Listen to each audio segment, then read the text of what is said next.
Welcome to the countdown. While you wait for the show to begin, try to relax, grab a drink, sit down, and just enjoy the music. Yeah. Ooh, whoa. Don't Christina it out. Okay. A little bit of land goes a long, long way. If you believe everything is okay, a little bit of land goes a long, long way.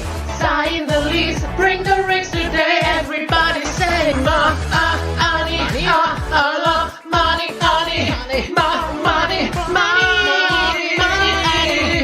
money, money, more money, money.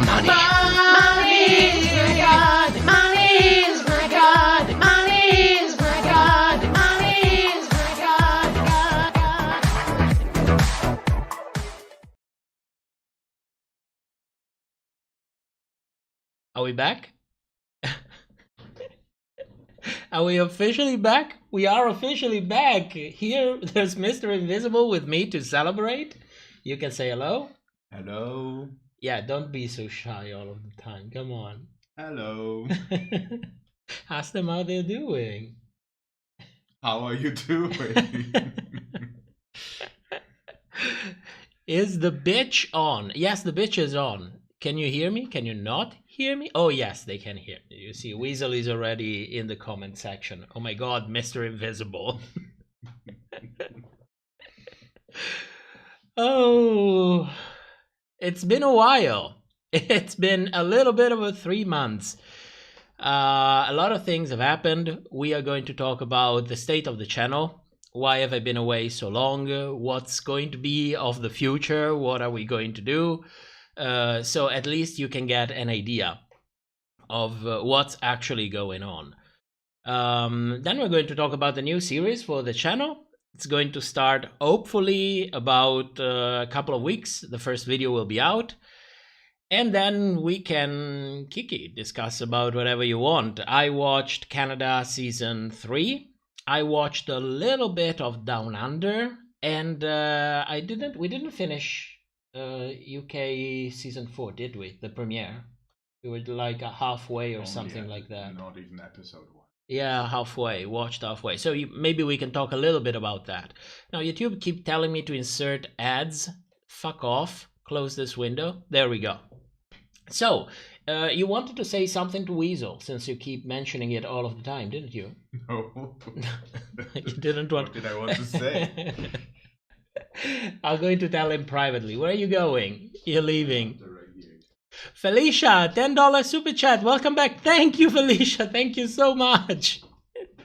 Thank you so much. Felicia sent me $10. Thank you, Felicia. But we're not going to buy liquid energy for that. We can't have that anymore. Lime water. Only lime water. I have my lime water prepared. I wanted to say something I forgot. Damn, I wanted to say something I forgot. Oh, yes. If there is a viewer called Katie Miller, it's a public name, so I hope there's not a problem with that. I don't know if it's a case of 2 people with the same name, but Katie, you joined on Patreon on 2 different accounts. So I tried to write you on Patreon to understand what was going on. Please let me know. I will send you a refund for the other account if you made a mistake. It's not a problem. Please let me know. My email is toprpdrvideos@gmail.com, or you can write me on Patreon if you check it. Please check it and let me know it, because it's been almost 2 months now. So there's that. Top bathwater when? Oh my god. We need to sell merchandise. Bath water. I don't know what that is. It's probably something that make your skin smell like poppers, probably. That's the kind of thing that you bring on a date. Oh, yes. We are leaving the gent. Yes, we're leaving the fantasy. Merch, please. Can you imagine it? I mean, can you imagine it? Mousies. No, not the mousies. Not the mousies. Okay, you can leave. I will start. Bye-bye. Go to sleep. You wake up early tomorrow. You can say goodbye. Have fun. Goodbye. Good night. Bye. Okay, so I have a couple of things prepared so that I can actually show you what's going on. Sorry that I've been going on so long. This is something that I wrote already in other places, but it's all been a big, huge mess. And when things get messy, I kind of go to my place and stay there. So I prepared a couple of things. I'm going to show you some pretty strange things, which is going to be interesting, and that's it. So basically, what was the point? What happened to the shop? What happened to the channel in general? Well, there is this thing called shadow banning. So our videos did not go out. Notifications don't go out. We lose subscribers. People don't get suggestion. It's basically a huge mess. It's like you're being basically in a closed room talking and nobody is listening because everything is closed around you. So at that point I thought, okay, what's really the point in putting a lot of effort, a lot of time, a lot of work into making more videos, despite the fact that I like making videos, but it also takes a certain commitment to it. Not everything it's like to the moon and you're having fun. Sometimes you just have to push through. Like, I enjoy writing scripts, I enjoy researching topics that I'm interested in. Then you have to go to editing, gathering visual materials, and so on, and it's not really creative. So you kind of have to push through. So at that point I thought, okay, this needs to stop. I cannot just continue going on like this, and then basically very few people get to see what we do. And I'm happy that we inspire other people to do things, but in some case we have noticed like clear repurposing, clear copy and paste, and since this channel is shadow banned, it starts to become a real problem. So I had to stop for a moment, understand what's going on, if the channel is dead, if we can come back from this, if something can be done. And that was kind of difficult to do. It took a lot of time. Then meanwhile, the mice passed. Little Vilma had at some point she had a stroke and she had a problem eating, so we had to give her a little bit more care. She seemed to recover. Then Spot passed away, and then Vilma passed away like 10 days later. So it was kind of, it was a little bit depressing. It was I don't know, it really got to me. It really stopped me. It was supposed to be vacation, and all I could do was do something about it. Try to put things into words, try to take it a little bit out. There is somebody who left a comment in the community section that told me, my grandma told me that grief is love that has nowhere else to go. That was really beautiful. That was something that really reached me. So I tried to make something and put love into that. So for about the month of August and September, I worked. I made this video here. It was a lot of fun doing. I never actually went on location and tried to film things and gathering all footage and so on. It's on another channel. It's not on this channel because it's really about me, and it's dedicated to the people who cared for me in the time that I've been on this channel. So it's a big love letter to the people that I cared about and the people that are still here, so that I can take care about them. So if you want to watch it, there is a link on the main channel to this channel, and I've been working on this. Now, talking about the channel situation, there is this fucking shadow ban. Now, the problem with shadow ban is that if you try to understand what it is, if you try to understand how it works, how you got there in the first place, if you can get out of it, the problem is that there is a shit ton of information out there. Like, you try to look for videos on YouTube of people that try to explain the problem, maybe people that are affected from the problem, or people that are knowledgeable about it, either because they went through it by themselves or because they know a lot of people who have gone through this.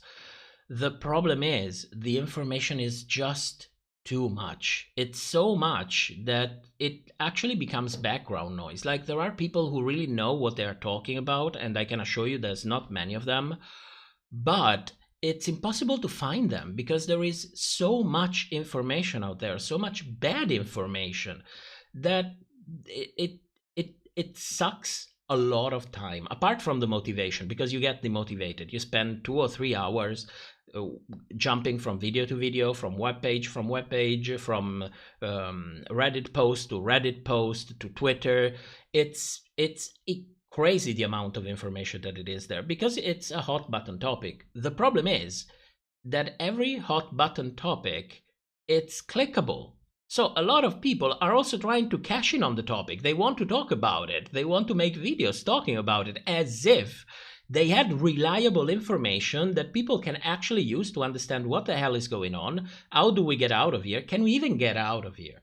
So this is the first real problem, that there is too much information. That's why it took, and it's still taking, a lot of time to find out all of the little quirks of what's going on, because nobody really knows.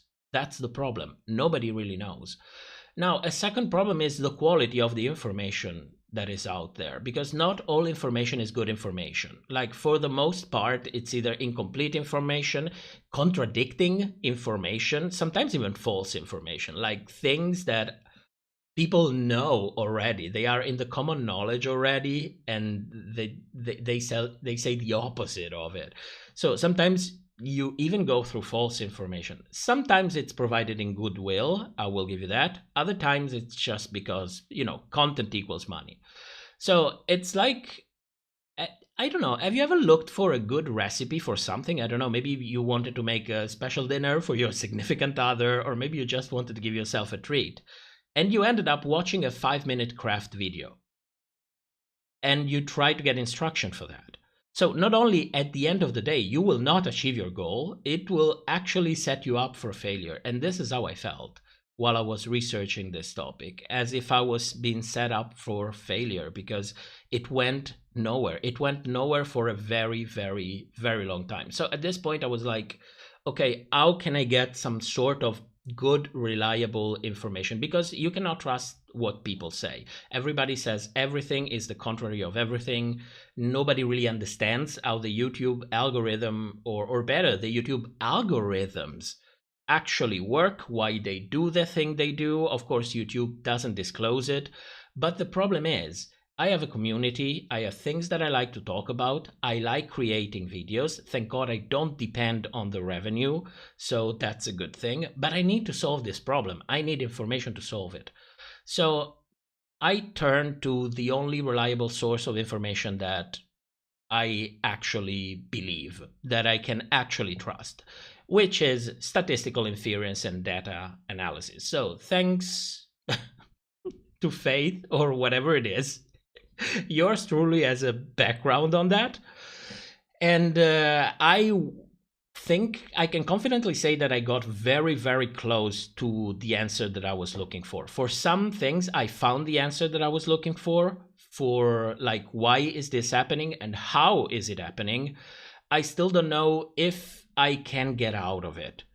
That is something that, unfortunately, judging by the experience of others who have been so kind to put out there in the world actual analytics that could be used in order to, make a statistical analysis on it and try to see things for what they really are. Because the problem with data is that if you just look at the bare data, like amount of views, click-through, the amount of time that people have been watching, if you just look at it with your eyes, it doesn't really, it's very confusing. It's a lot of stuff and it seems to really go nowhere.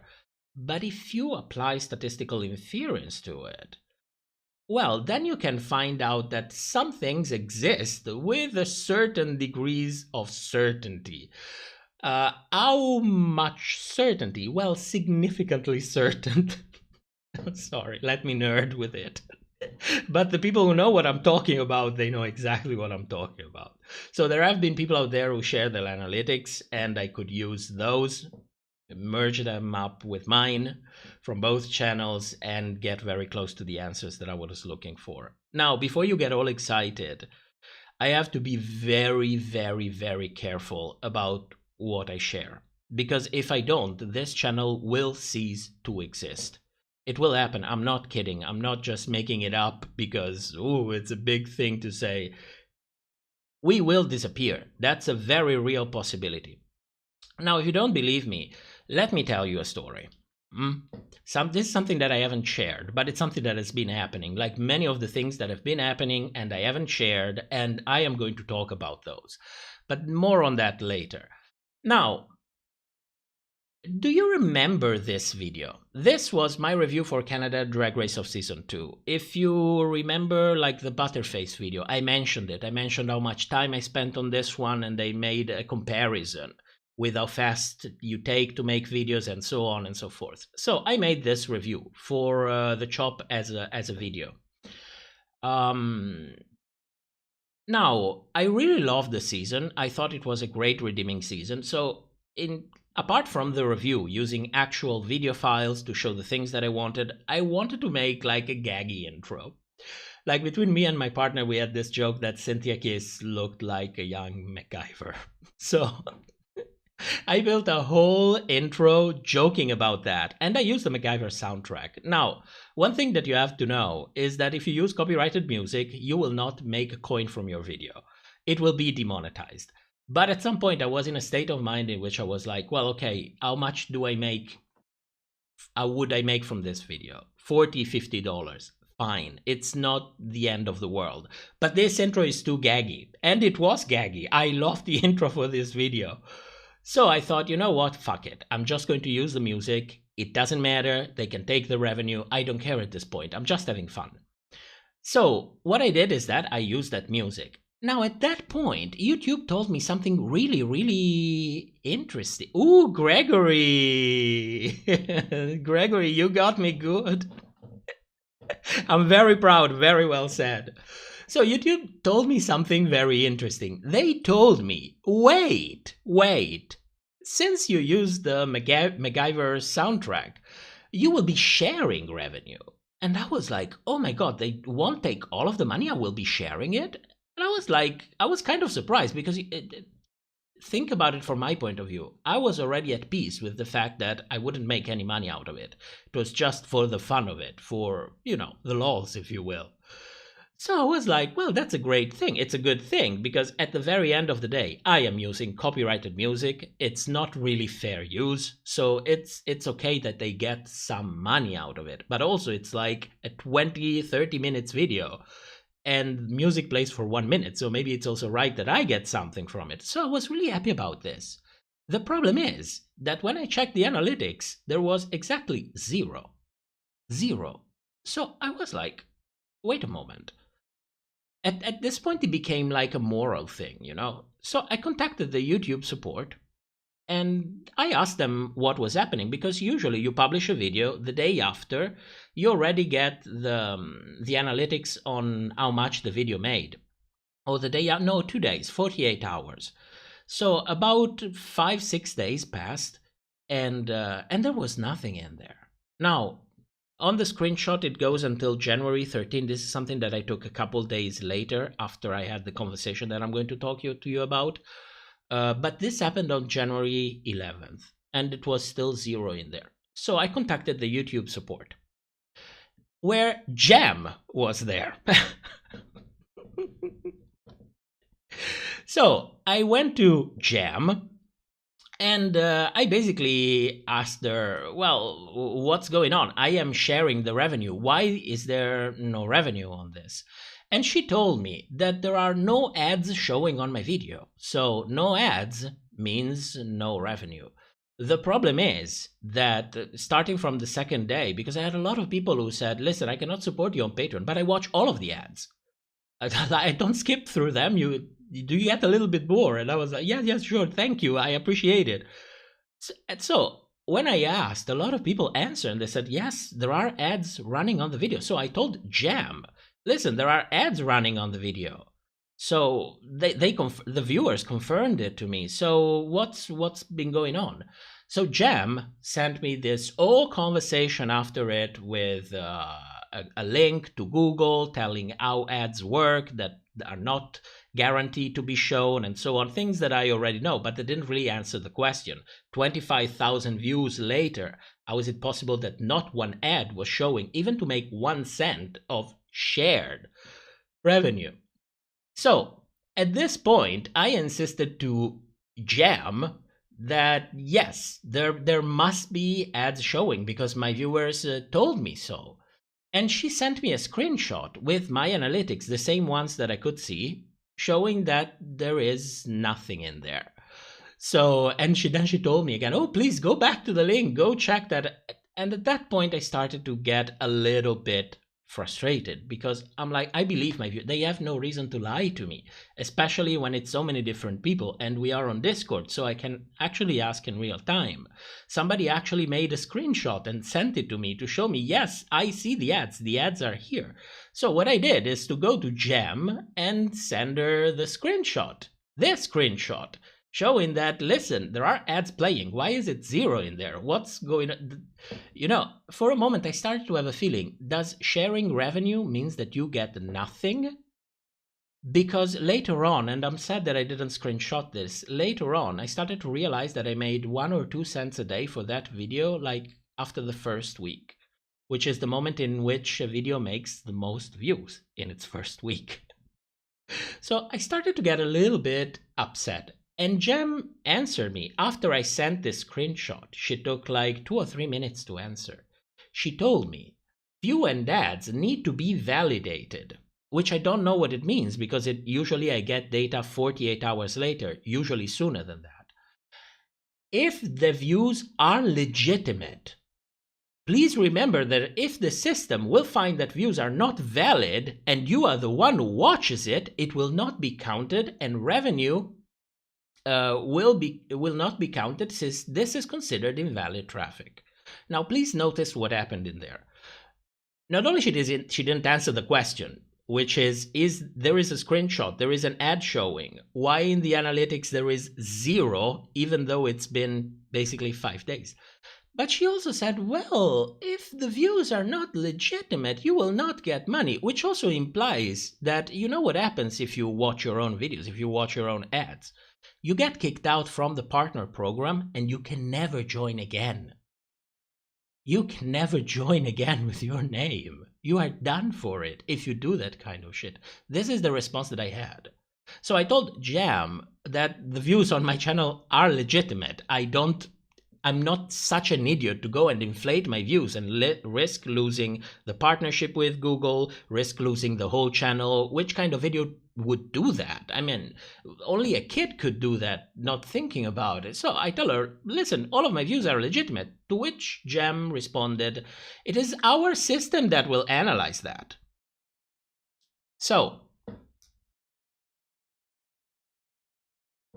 the day after, not the day after, sorry, in the later the afternoon of the same day, I noticed that something happened to the channel. I lost 66 subscribers. Now, you should know, if you have a YouTube channel, you lose subscribers every day. It's normal, it's physiological. Sometimes people, maybe you don't publish videos, so people unsubscribe. Sometimes it's closed accounts or people that simply don't use them anymore and YouTube removes them automatically. You lose subscribers every day. This is normal. What's not normal is that you lose 5 or 6 a day and then at some point you lose 66 out of nowhere. And you might think, well, maybe, you never know. Sometimes YouTube does the things it does. Maybe, you know, maybe it's just a coincidence. But then look here, this is the data of the subscribers that I lost since, I don't know, since January 2019. So it's basically 2 years. Do you see anything sticking out from there? This happened the same afternoon. So for a couple of months, there was still 0 on that video. Then for some reason, eventually, while I was getting all of this screenshot for making this live stream today, I realized that they corrected it. And I made a total of 1464 in that week instead of 0, for a grand total, I think, of $20-something. So basically, if you're sharing, I think based on my analytics, based on what I make usually, you get about, I don't know, a fourth, maybe a third. So this is that I want you to understand. This is the general vibe that comes from YouTube. So when I will explain, I will actually make a video out of it and explain what's been going on. And hopefully all of the time that I spent researching this information will become useful to other people who have the same problem, but also so that people understand that these things are really happening. It's not just a cry for help because you want to be noticed or because you need to compensate for, I don't know, maybe you don't make good content or you have lazy content or whatever, you just want the attention. This is not it. This is things that are really happening. And by far, I'm not the only one. There are channels who are much bigger than mine. Channel with millions of subscribers that get less than 2-3% of the views of their own subscribers. Of their own subscribers, not strangers, not other people from their own subscribers. And if you go in the comment section, on everyone, I can guarantee you will find somebody saying, I wasn't notified of this, I didn't receive a suggestion, where have you been in the past 2 years, I've been unsubscribed. These are things that are really happening. So I will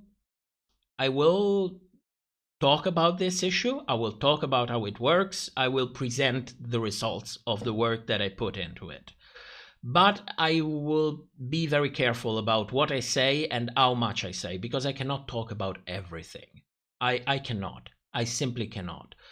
YouTube's attitude is one of the reasons. The second reason is that the information that I present can and will be abused. If I explain why some things work the way they work, people will start abusing it. It's like when I explained how comment baiting actually works, and suddenly it started popping out left and right.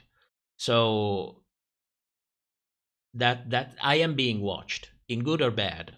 I am being watched, and I'm very aware of it. So I don't want this thing to be abused, and I don't want to have problems with YouTube because of it. But I will talk about it, and I will discuss it. Now, moving on to the chop. What happened to the chop? What are the plans for the future of the chop? First of all, exposing the assholes who didn't do the things that they were supposed to be doing, and we ended up being pointed at as some people that stole from Latrice and Manila. This is something that I'm going to do. It's been 2 years, nothing has happened, nobody ever contacted me, nobody ever even sent a word of support saying, I don't know, I'm sorry this happened, we didn't know this, but you know, we can make this right, we can make a statement or something so that people don't come to you and insult you and you know, or simply don't click on a video, because a lot of people do exactly that. It's actually very few people that come to the comment section and say, oh, you're a thief, or you have done this, or you have done that. The vast majority says the same title and they're like, oh, this is a copycat, I'm not even going to watch it. And there are people like that. There was somebody directly from here, from the live stream, who told me, yeah, he came out with this first? I thought he just copied it, but I didn't mind. So there is this thing that we are going to talk about. I'm going to talk about it. Now, why did I stop making it? First of all, I didn't really stop making it. The Chop is a review of the Drag Race edit. It's a review of the politics of the entertainment behind World of Wonder, VH1 and Paramount. So it will keep being there. It will change shape, which means weekly live streams cannot be there anymore. At least not in the way we used to have them. Weekly videos following the season moment by moment will probably not be there, but I will still keep covering this sort of topics because I'm passionate about those. I think it's important, but I just cannot do it anymore at the rhythm that I used to do it. one of the reason is the fact that the channel is shadow banned, so we can never really achieve that kind of success that can make the show, how can I say, not profitable. That's not the word. Sustainable. For things like, for example, paying for my time, but not only that, making money so that maybe I can pay someone to do the editing and I don't have to overwork so much or ask my partner to help me with this. So it's really, the show has never been profitable. Let's be clear and honest about that. Let's be frank. The show has never really been profitable. It's never been sustainable. It existed because I overworked. It existed because I received help from my partner. It existed because I took a day off work so that I could maintain half of the show, which is the live streams. It existed on my expenses. Now, it's nobody's fault. It was my decision. It's not anybody's responsibility for it. Like many of the things that came out of it, apart from the shadow ban, it's the results of my decisions. I wanted to have a show that would come out every week. I wanted to expose what was happening, especially if there was a risk of backlash. And I wanted to get there as soon as possible so that people can have receipts, can quote them, and can use them to mitigate a little bit some of the backlash that some queens get because of editing, just because it's entertainment, and nobody explains why it is like that. Now, you might think that today this is normal, and it is normal. Everybody talks about it. But when I started doing the chop and I talked about editing, the response was, who cares? It's like this. Everyone knows about it. Nobody cares. That was the average response because nobody was talking about it. I was one, if not the first Drag Race channel to talk about editing, talk about production, talk about all of these things. Everybody else, at some point, just jumped on a trend. Mine was a moral decision. It was not a trend because the trend didn't exist. So for me, doing this show has been, I don't want to call it activism because I think activism is something else. But it was my way of saying, okay, I have a voice, I have a channel, I get millions of views, I can do something about this situation, I'm going to do something about this situation. And I'm going to do it as soon as possible, a couple of days after the episodes have come out. I'm going to do it in a very analytical way. This is something that a lot of channels took from us as well, because it has a reason. Because it's real data that people cannot just watch it and say, okay, no, it's not like this. It is like this. There are two confessionals. They are clearly different and they come from one moment to another. So there is something going on with a very, very analytical approach, because the analytical approach was to show beyond reasonable doubt that these things were happening. So the point for doing this show for me was exactly that. I never really cared that much if it was making money, if it was going to be sustainable. I was on a mission. That's the point. I was on a mission, period. So I did everything that I could to fulfill the mission and hopefully get to a point where this show can actually pay for my time, can actually pay for the things that I need to make it. A computer, a screen, a microphone. This is all things that I bought thanks to the revenue that I accumulated, thanks to the patrons, but it's never really been sustainable. And the point is, at the end of the day, I cannot overwork anymore, even if I wanted to. I just cannot anymore. And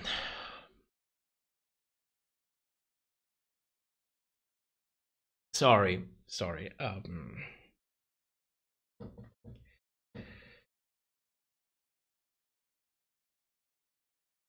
So let me get back to the point. I have been the problem, one of the problem why this channel hasn't been successful in that way. That's what I wanted to say. That I have my responsibilities. I had many different opportunities to make choices to raise more revenue for the show so that I could afford to maybe pay somebody a little bit and say, listen, could you edit this? I have a live stream, I have the materials, I can share it. Could you edit it? This, I can give you this much. hopefully something that, makes up for the time that they spend. And I never really got there. Because I always treated this channel as a kind of a passion project. You're not my audience. You are people that I'm trying to talk to. That's why we have had live streams that went on for hours, because these are things that matter to me. And I want to discuss them, and I'm willing to discuss them with people who disagree with me. But in order to do that, I have to do it live. I have to be here. I just cannot do it on a video, because you might have questions and I want to give you answers. I want to help you understand. So it's a conversation that goes on. What would be the point in having a Discord and then say, but you can access it if you give me money on Patreon?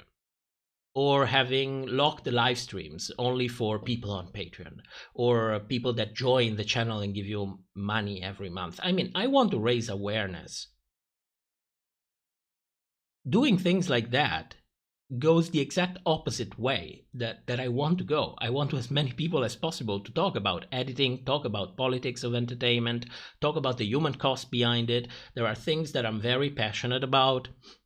There is the trans issue, there is the issue of disabilities, there is the issue of personal securities when it comes meeting other people, when it comes to being intimate with other people. There is issue of mental health. These are all things that are dear to me, that one way or the other I injected time and over time again in my reviews whenever it came out, because it's things that I care about. I have never been an entertainment show. I've been an educational show badly masquerading as entertainment. This is the truth of it. This is what I always wanted. This is what I always liked. To people watch something and come out of it thinking, oh, well, that was interesting. That was interesting. And then get a little bit of something from it that maybe can be useful, that they can use for something else. When, yes, Drag Race is edited, there are narratives that are being built, but wait a moment. Now that I know the tricks to uncover the narrative, I can use it when I listen to the news, for example. I can use it when I watch other pieces of entertainment. I can use it in many, many other things. This is the thing that I aspire to do the most. So, this is what I wanted. Nothing more, nothing less, and that's the problem. If you want to make money on YouTube and be paid for your time, you need to do a lot of shit that will go against your morals, will go against the things that you care about, will go against your whole purpose. My whole purpose with the shop was to raise awareness. So I couldn't lock it behind the paywall. I could never lock it behind the paywall. That's the point. You see, you need to treat your audience as an audience, not as people. You need to monetize the audience. You need to start being like, okay, I will read comments only if I get paid for doing it. Or, I will, I don't know, instead of publishing things on YouTube, I will lock them behind the paywall so that people can pay me for it. Or, no, we cannot have a discussion unless you pay, and then the Discord is open, and all of these or buy my merchandise. I mean, we joke all of the time, yes, we make this merchandise, but at the end of the day, I'm like, yeah, but if the point is financial support, merchandise will give you 20% on average of what the person that wants to support you actually pays. So, of course, they get a product, they get something that they're happy about it, they're also supporting you. But if the problem is that you need support, that's really not the best way. That's why I don't really do it. The people who do merchandise, it's because fuck it. The people who do merchandise, it's because they want more money that they don't really need.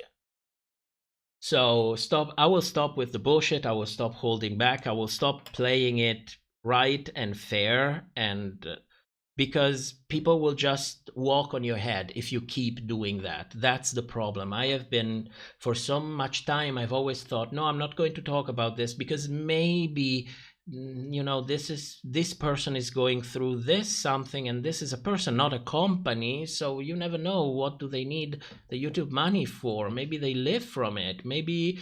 Meanwhile, we've been fucked in the ass by a ton of different people, and I never done anything about it. So maybe it's time that I start, talking about these kind of things, like without being ashamed of talking about it. If it's really things that are happening and I have the receipt to show that they are happening.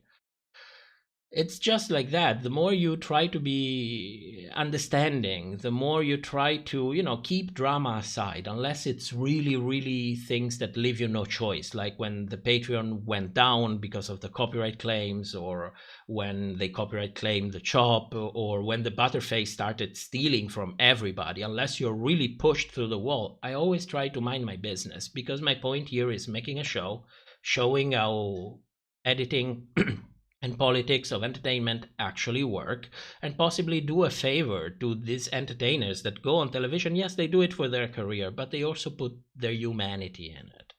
And it's doing a ton of good. You have no idea the amount of people that are being affected by a stupid show like this. On a cultural level, yes, it's a diffused effect. You will not see maybe you will see every once in a while a person saying, "Oh, Drag Race changed my life," but it's making being gay normal. And it's thanks to these people. And I want to say thank you, and this is my way of saying thank you. So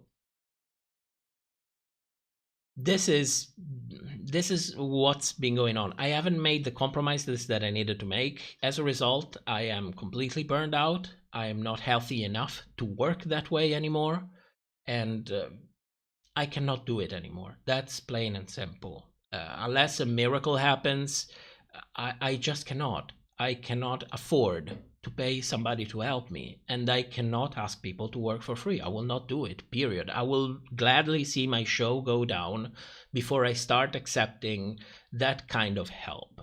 Help is something that you do in a half an hour, 1 hour. When it starts becoming 10 hours every week, that's not help, that's work. And that has to be paid. And I don't care if everybody does the opposite. I will not do it, period. And I will sync with it if I have to sync with it. I have to swallow a ton of bullshit in the real world. I want to be this world to at least be in a little bit of a shining light, if you know what I mean. So this is something that I wanted to show you, because it's also important so that you get closure from what happened to the chop, and you also understand that I'm not bullshitting you. These are my analytics for this year. This is something that nobody shows you, because if anyone on YouTube would really get an idea of how much people really make, a lot of people will be in a lot of trouble, and we are going to expose them. So don't worry about that. But these are my analytics. This is how much I made this year. It might look like a lot. You might say it's a lot of money. It's indeed a lot of money. The problem is, once you start adding taxes to it, now from YouTube we pay more taxes. From Patreon, most of the taxes are already paid by the patrons, plus they are already counted in the fees that you see in the left here. There we go. So this is how much we made after taxes. It's about $5,500. For 25 videos, 18 live streams, and the total amount of work that I counted in almost 1,400 hours between me and my partner since the beginning of the year. So this is about 10 months.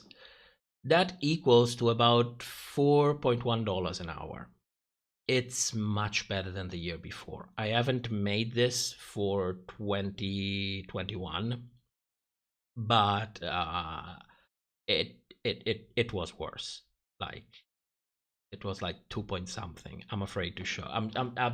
It's shameful, that you put so much time and this is what you make. But I cannot live with that. That's simply the problem. I cannot live with that. $4 an hour. It's like on a 40 hours a week. It's like, how much is it? 40 times 41, it's about $650 a month. I can pay half of the rent with that amount of money. I cannot live with that. I cannot live with that. That's plain and simple. This is to show you with facts and number that I'm not bullshitting you. This channel has been a passion project since the very beginning, and it's good that it made enough money so that I could buy a desktop computer this year, since my laptop has been dead. The desktop computer was almost $3,000. And it can do amazing things, and it will do amazing things, but still, all that working time, it's basically working time that we donated. And it's okay when you do it like 10 hours a week or 15 hours a week just as a hobby, but when it becomes something that you like, you have to do it. You're like, I have this show, it's on every Sunday, it's done in a certain way, it follows a certain schedule. It doesn't pay for its time. And I don't have the heart to tell people you need to support me, or if you don't support me, my channel will cease to exist. I don't have the heart to do it because it's not true. I will keep being here because I like being here. I like making videos. I have some things that I am passionate about, and I like to talk about it, and I like when people get something from it. So maybe I will make a video every 2 months, but I will not cease to be here if people don't come to support me. That's period. That is something that people don't say. But, you know, I don't have the heart to say things like, you make my channel possible. This is bullshit. This is bullshit. So the shop is not sustainable. The shop is not sustainable, and I cannot make the compromises that you need to make it sustainable. So I've been thinking about middle ways, other ways of doing things. Maybe by, like, at some point I asked on Patreon, if we reach this amount of patrons, I'll start to make more videos. Like, I will make a video that just for the patrons. And then I was like, yeah, but this is, you know, this is about editing. Do you guys mind if I just publish it on the channel for everyone? Just for the sin that I was saying before. And I said, yes, it's no problem, it's so on. So I don't know, maybe slowing down a little bit with the videos on the channel, not only because I cannot go with that rhythm anymore, but also because it ties with the way the YouTube algorithm works. They want a fixed schedule, and I cannot provide it. The only way that I can provide it is by saying, okay, then I will publish a video every 2 weeks. So on average, every 2 weeks, I have enough time to put something together. I have a lot of projects that are all finished. So if I pick them back up, and it's interesting things, and start scheduling them and having something that goes on at the right time every couple of weeks, then I can start doing that. Maybe it will give you more time to do a little bit of something for the people who join on Patreon, because at the end of the day, when you tell people, well, it's not that the channel will disappear or I will stop making content, but I am not paid for the work that I make, plain and simple, and it's too much work, and I cannot even afford to hire someone when I need it.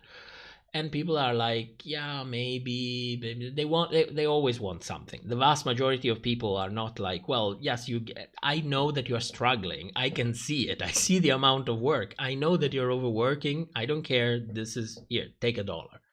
A lot of people want a little bit of something. They want a little bit of an incentive. So maybe I will start making a small series only for the patron. Maybe I can do that. I can be more regular in the way I publish video, and maybe we can get out of this situation with the algorithm, and at some point we will make enough in the ad revenue to start redoing the shop the way I used to do it. But I don't know. I really wanted to have all of this information coming out of a live stream instead of a video, so that I can also answer your questions, and maybe if you have any ideas about it. But this is the situation that we are in. So we will see what's been going on. We will see how we can try to make things better. As usual, even if they demonetize the channel, I will keep being here. Maybe I will be in here less, because I cannot take Mondays off anymore, for example, so I cannot live stream until the middle of the night. Like at midnight, I need to go to sleep. So maybe it's going to be a little bit more difficult, but I will keep being here. So if people decide to support, please know that I appreciate it, but it's not like I need to make people believe that we are at risk of disappearing if we don't get, which is a huge lie, and people shouldn't just say that. It's just so dishonest. I have a couple of super chats. Sorry, I need to read them because then YouTube will delete them. A person sent £1.79, no message, but thank you so much. Emma, just thank you for all your hard work and speaking so honestly and candidly about knowing that you just cannot continue to exhaust yourself. Thank you, Emma. Thank you so much. Thank you. It's £5. Thank you so much. And Tara Webster, blessed with your presence again. Thank you, Tara. You know, when I come here to the live stream, this is another problem that I have with the chat, that the shop is a live show. I do it on the live stream. But when I'm here with all of you, most of you I've been knowing for years already. If you remember in the very beginning, I was very shy, I wouldn't joke much, I wouldn't laugh much, I was very serious, very, very serious. And after a while, it started giving this feeling of being, I wouldn't say friends, because I think it's not healthy to call friends people that you don't meet in real life. I know it's stupid, but it's something that I do. But I feel among people that I know. I feel like it feels like I am among friends. So I tend to speak very liberally, sometimes in ways that can be taken the wrong way. I do it because after so many seasons, after so many years, you know what I mean when I say the things that I say. We have talked about them a million times. The problem is, if I use that audio for making the episodes, well, a lot of the people who watch, they will not understand. And that is a problem because they risk getting the wrong impression. So that's another thing. When you make a review show like this that treats about such sensitive topics, it's important that people understand what you mean in the way that you say it. So for me, that I am not a native speaker, it's very important that maybe I go more with a script so that I can then show it to my partner. He can give me his opinion, and then I can reread it, go through it by myself, see, okay, did I explain this thing well? Did it comes off as if I was insulting someone, or was disrespect? It needs to be done more that way. So I don't know what will happen. Maybe when the U.S. season start coming back on, things will change. Maybe I will get better. Maybe I can come alive and we just chit chat just for the pleasure of doing it. Maybe we can just doing that. Maybe at a little bit of a different time, but we can do something. I just don't know what, because this is the situation that we are in, and there is very little that I can actually do. That's the problem. So, one last thing, because before we get to our Kiki time and talk about whatever you want to talk, and if you have questions or things that you want to say, we'll be actually checking the chat. What is our new big project? Now, there we go. That's our next big project. Now, the point with the shop was to really raise awareness of editing. Like, I didn't even feel like a reviewer. For the time in which I've been doing it, I felt like the watchdog, the one that keeps World of Wonder in check, the one that will call their bullshit when they do it, the one that will always be there and find out everything that they have been doing, for as much as I could tell from the product that came in the end. But for the largest part, I really felt like the watchdog, the ones that, yes, maybe he repeats himself with the same things over and over again, villain edits, mishmashed confessionals, and so on and so forth. But that is kind of my job. If you are the watchdog, that's what you do. It's not a pretty job, it doesn't pay well, and it's frustrating.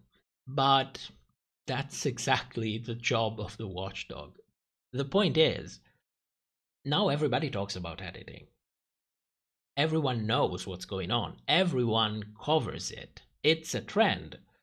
So, maybe in a way, there's also no more need for me to keep being the watchdog, keep being the one that stays behind and checks that everything is working the way it's supposed to be working. So, I want to start talking about some other things that people don't talk about, like I did when I started doing the chop, when I started talking about editing, which is all the bullshit that people do to make more and more and more money. It will give me an opportunity to discuss things that can be educational in a way so that people can understand, for example, in a very simple way, the difference between a copyright, a trademark, and what do you do if you want to create something new, like a show on YouTube, or maybe you want to make merchandise. And, these are things that have happened to me that I want to talk about it, and that there are things and people that need to be exposed for the things that they did. And it can also be an educational opportunity. So I'm going to talk about all of these things. I'm going to talk about what happened to the shop. I'm going to talk about how YouTube is gaslighting creators, not just me, but everybody else as well. I'm going to talk about a couple, maybe even more, creators that lied to their audience, other people that stole from other people that tried to get people canceled. I'm going to talk about these things. It's going to be controversial, but I have no problem with controversy. I just don't want to make it the only point of the videos. This is not about telling what happened to me and what happened to others. And this is not just about drama. I want this to also be a learning opportunity so that people can understand more about what goes on in this world, how it works, and also show the middle finger to some people who did a lot of things that they were not supposed to be doing. And they did it anyway, despite being warned time and time again. So we are going to name names, the time of being, a good sport and just suck it up and pretend that nothing happened because you don't want to be drenched in controversy, because you have a mission, you have something to do, which is being the watchdog, and that takes all of your time and you cannot be distracted by everybody else. Those times are done. People who fucked up will be called out for having fucked up. So I will try to treat all of these themes in the most human possible way, so that people don't get overwhelmed, but people who did things that were not supposed to be doing will be called out. This is over. For months, I have felt like I couldn't create anything anymore. The moment I sit down to write a script, write about something that I want to talk about, I felt constantly observed, constantly watched for new things that I do or things that I say, because somebody have always been there watching, taking notes, and then bastardizing everything that I have been doing so that they could jump on a trend and make more money. And that made me feel miserable. So it will end. It's done. It's been enough. It's been enough time. Not just for me, because I'm by far not the only one who is in this situation. So the show is called Drag Money, The Shady Practices of Content Creators. I will be giving a preview on Patreon because I need to give the patrons a treat. It will not be anything. Don't worry, it will not be information that will not be. Oh my god, I'm making. I need a little bit of lime water. Wait a second. It will not be things exclusive to Patreon. Okay, it will be just a small preview, but I need to start doing things like these because people like it when they say I support you and I get a little bit of something, and I need to be rational and start finding a little bit of how is it called, a compromise, and not be so idealistic all of the time, because idealism doesn't pay. That's the problem, and this is the problem that we have. So I will leave a little preview, but don't worry, in a couple of weeks we are going to start. Now, I wanted to make these videos a chain of videos where every time you watch a different video, you get another piece of the puzzle. So what I wanted to do is to make the whole series culminate into a story that you get a little piece every single time. You get a different perspective every single time, that when you put it all together, you come out knowing more about what it means to work in entertainment. That can be like YouTube, the things that people do. I can also, it can also be an opportunity for me to discuss a couple of themes that are important for me, like how money can become addictive and lose its purpose and become the final point, how you never have enough, how it drags you into a situation in which you will do anything for it, even fuck people for $1. It can be addictive. This is something that it's important for me to point out during this series, the effect that it has, because for some people, money is an addiction. It's not about paying the bills. It's not about affording editors. It's not about earning something for their work or getting a better life. It's money for the sake of money, period. So this is something that's a theme that I care about and I would like to talk about, and be it how can I say, a background to this whole series. Now, of course, nothing ever goes as planned. So instead of having the very first video discussing the context, so how YouTube works and what's been going on with what I'm going to coin a new term, which is soft shadow banning. I hope it picks up. A lot of other people picked up. A lot of other things picked up. Let's hope this one picks up as well. And establishing a background so that you know this is the playground. Now let's watch how people play on this playground. Problem is that something happened, so I need to absolutely discuss this issue as soon as possible. So I will discuss that first, then we will go to YouTube, shadow banning, we will go to the politics of drama, we will talk about what happened to the chop, who stole the chop, if somebody even stole it. We will talk about a couple more content farms, and we will talk about a couple of people that turned out to be not exactly respectable. Now, I hope you're excited about it. It's going to be a ton of work, but lucky for you, yours truly did most of the research in the past couple of months. So it's only about putting everything together into a script, gather the material, and put it all together. I don't know what will go on with the channel because, notifications and so on. But for you guys that you're here, put on the notifications, because there is a very good chance that I start releasing content and people don't see it. If I post something in the community section of the channel, nobody sees it. Sometimes I publish video, nobody sees them. So I'm not saying this just because. Put the notifications on. I'm not the kind of person that publishes bullshit every day. I will not spam your notification settings. But if you want to see me, you need to have the notifications on. That's the hope. That's the problem. So I need to start telling people to remind them, because when you publish a video, when you have been away for 3 months and you come back and you publish a video with a little bit of updates and less than 2% of your subscribers get it, there is something seriously wrong. So please do it. If you're interested, do yourself a favor and put the notifications on. I will start to be more not invested, what's the word, more conscious about all of this. So whenever I have a video out, I will make a post in the community section. I will have it on Discord. I created a section on Discord just for me to publish link to videos, so they're easier to find. I will publish it on Twitter. I will publish it on Patreon. I will try to make myself as visible as possible.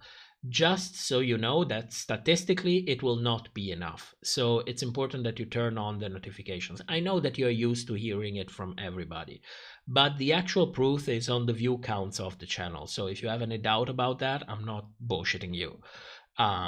it is like this. Damien, welcome back, Top. I hope you're doing well. I am doing better. Thank you. Thank you. I am doing better. And I'm doing better every day. So it will never get back the way it was before, but I'm doing better. Thank you for asking. Could be very worse. Could be very, very worse. Now, is there anything else that I wanted to talk about when it comes to updates, things that happened?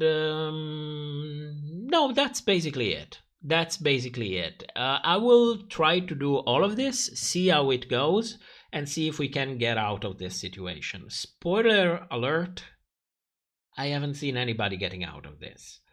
So there is a slight chance that we will have to relocate to another channel. It's a possibility, but right now, we'll have. I won't lie to you about it. I don't know the answer yet. I have to test it. I have to start making videos. I have to start making more interesting videos that are not just, being World of Wonders watchdog, which can become a little bit boring after a while. So talking about things that really matter, that matter to me, that matter to our community, and that people can be interested in. And do that on a regular schedule for 2, 3, 4 months. If that kind of works out, we will keep being here. If it doesn't work out and we cannot get out of this situation, we will eventually have to relocate. But don't worry, it will not happen overnight. We will do like a slow, how can I say, a slow transition so that I can keep reminding people, listen, this in 3 months we will be moving here. I'm already starting to publishing other videos here, so we can slowly go over there, because this is the only solution that I've seen actually working. Because the shadow ban doesn't affect your whole YouTube account, it seems to be affecting only the channel. So we could do that if we get to that point. For everything else, I'm sorry that I didn't give more details update that I just, I talked about it in the live stream a couple of times, but for people who didn't catch the live stream, or for people that have been on the general Discord or on Patreon or on Twitter, I haven't make a statement like I'm taking a couple of months off to find out what the fuck is happening to me and if I still have a future on this platform. And then everything else that, well, some of the things that happened. So let's have a little bit of lime water, and I'm Ho here. You can ask whatever you want to ask if you have any questions, if you want to discuss something, if you want an opinion on something, whatever it is. This is our Kiki time. Do I have? No, I don't have a screenshot for that. But this is our Kiki time, so let's chit chat.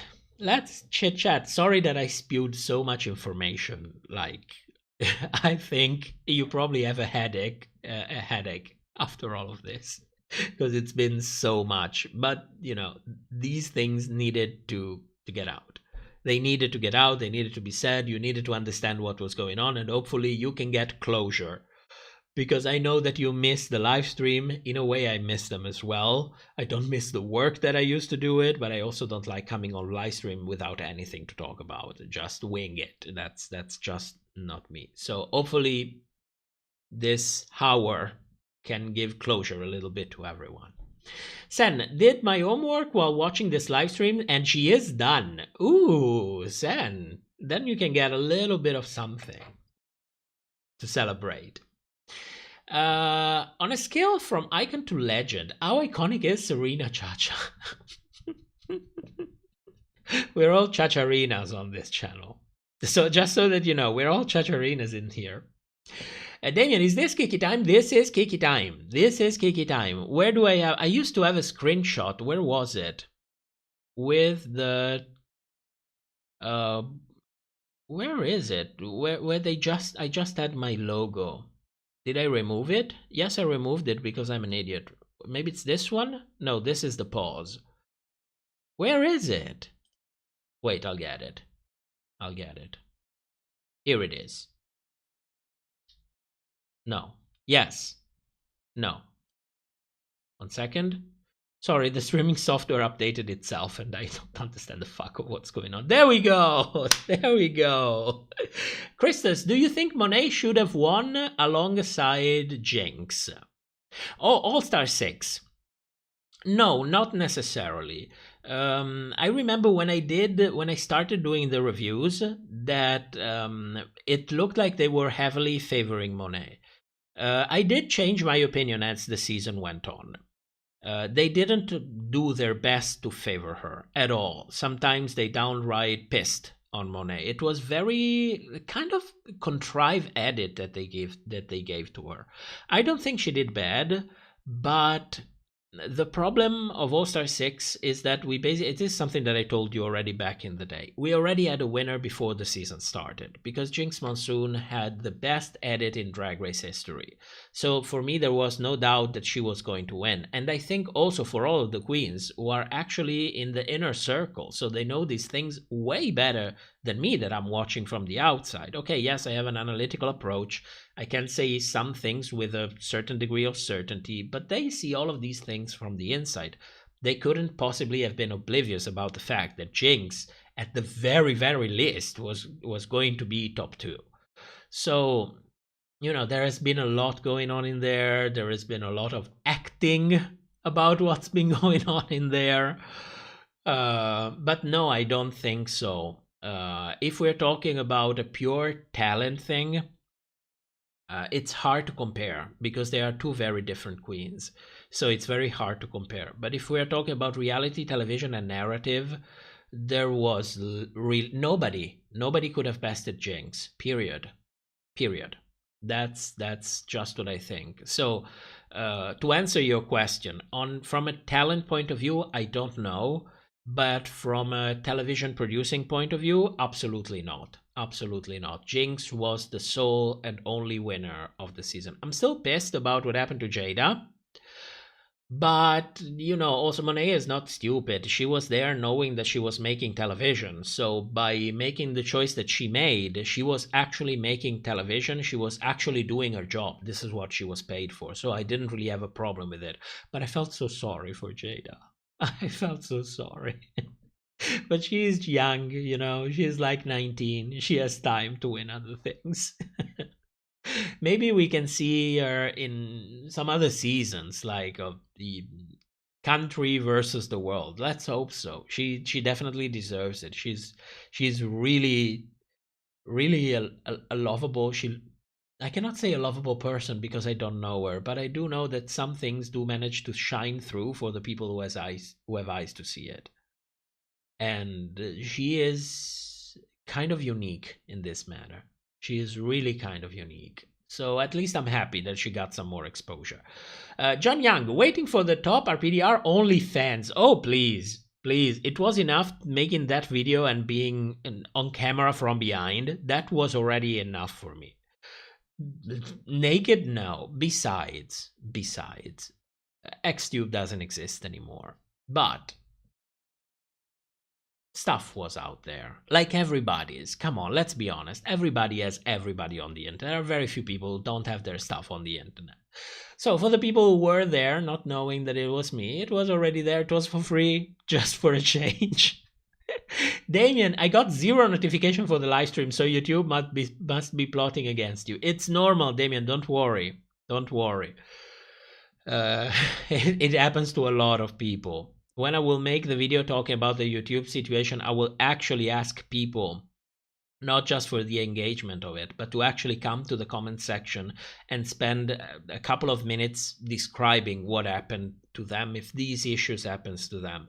Because otherwise other people will not believe it. They will not see it until they see 20-30 people saying I was unsubscribed. I didn't receive a notification and I have the bell turned on and I have give me all of the notifications turned on and I watch the channel constantly and still I wasn't notified and so on and so forth.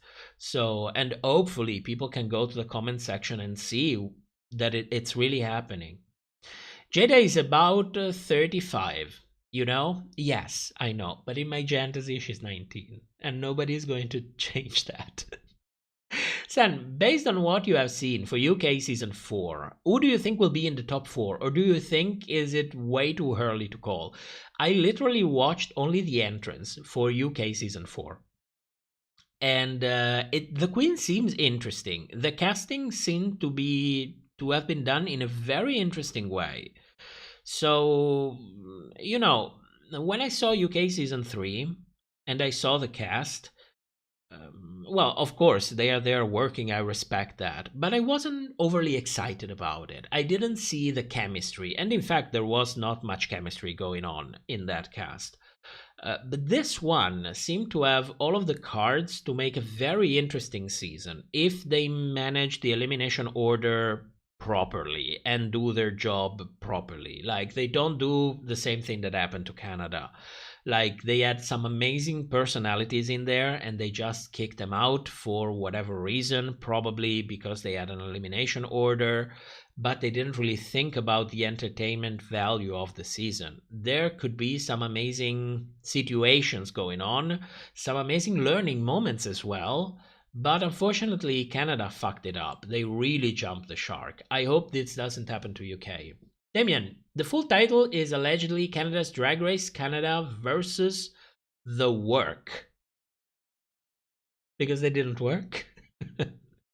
Or versus the world? Because versus the world, I got spoiled. I will not name anything, but I was Googling the, how was it called? The Meet the Queens. And I ended up on a page without even checking because fandom.dragrace.com, something like that, the fandom website. It used to be called Wikia. So if you type something about Drag Race Wiki and then Google it, that page will come out. And if you click on it and you don't realize it, they do publish spoilers. So I got spoiled about the cast that will be in there, which is a pity because they just released the promo for Dragula.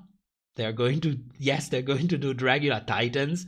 And I had no idea what was going to be in there. I had a mental, physical, and spiritual orgasm when I saw that.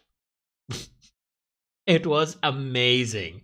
So I got spoiled about the cast of Canada versus the world. I am no, I'm not going to say anything. Sorry. I was going to say some basic opinions, but I'm like, let's not do that. It's ruined for me, but some of you can still have it. So it was meant to be the world. Don't worry, Damien. Do you hear me speaking? So if you make a typo, it's not a problem.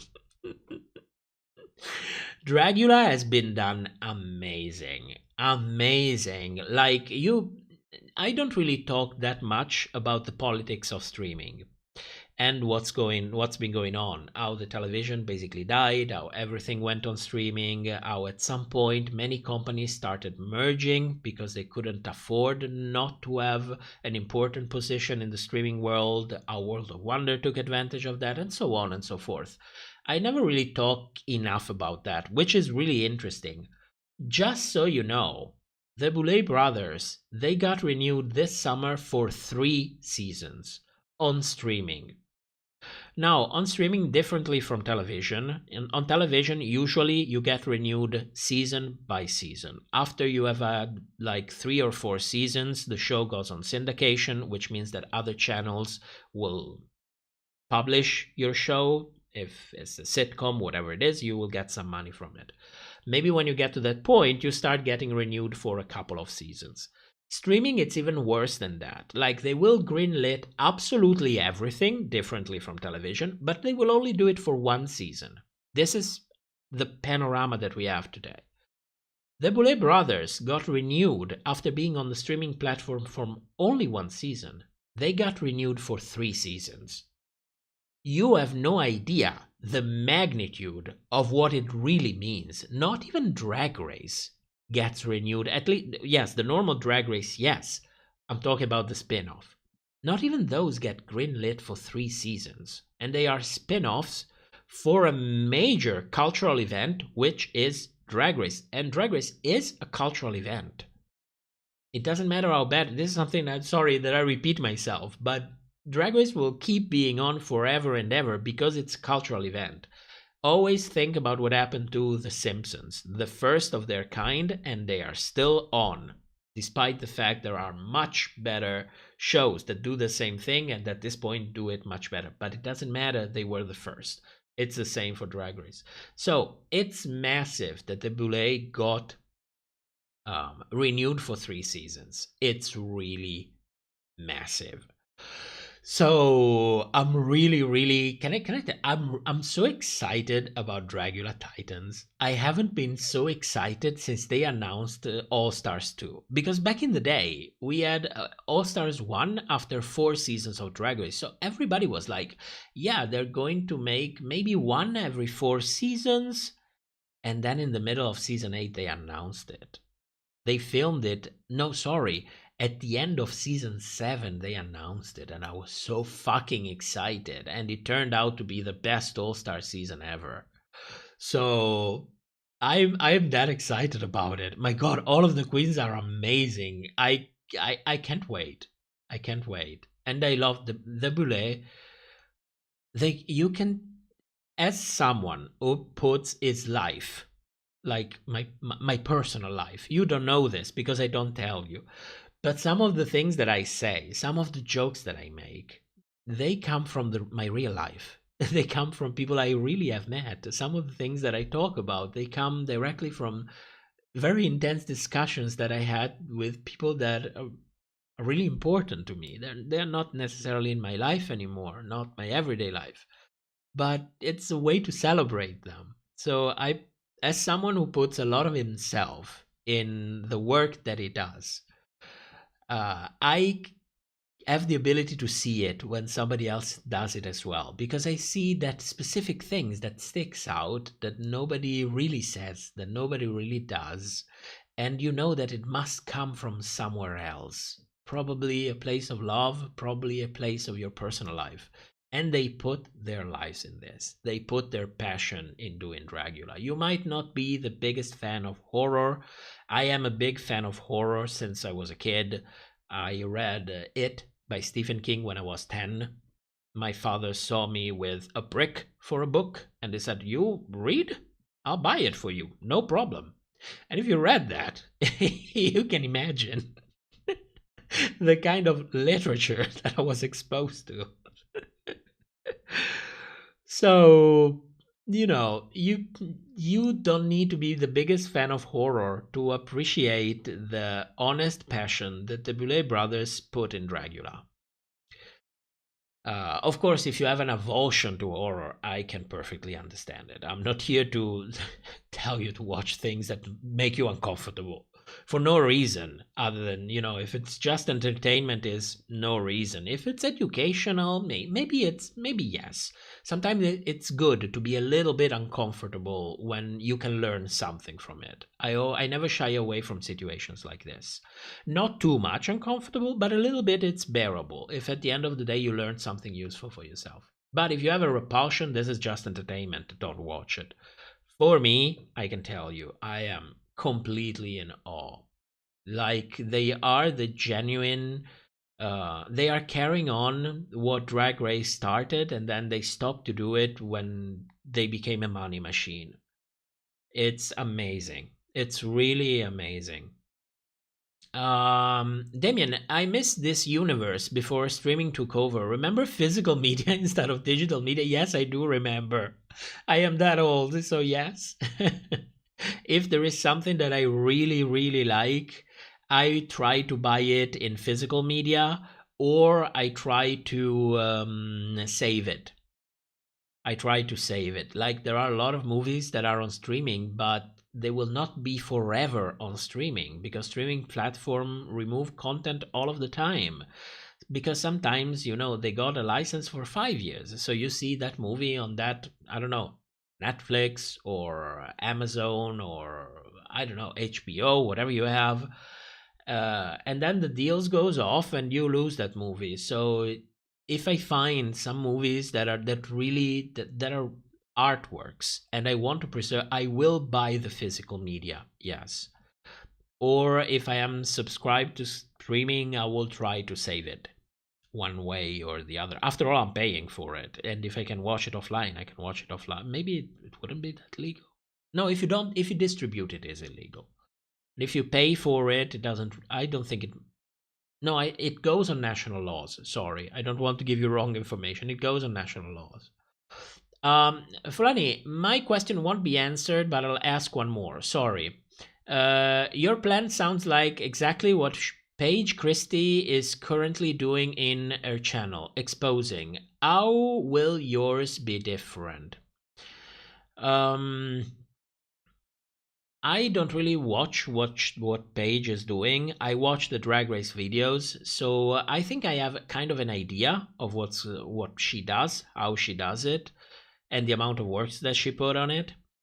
But for me, it's a personal thing. Like, I will be talking about things that one way or the other affect me personally and affect other content creators in this platform. So it will not be, whatever things that come from different situations or different communities and so on. It's about Drag Race. It's about what goes on in our community.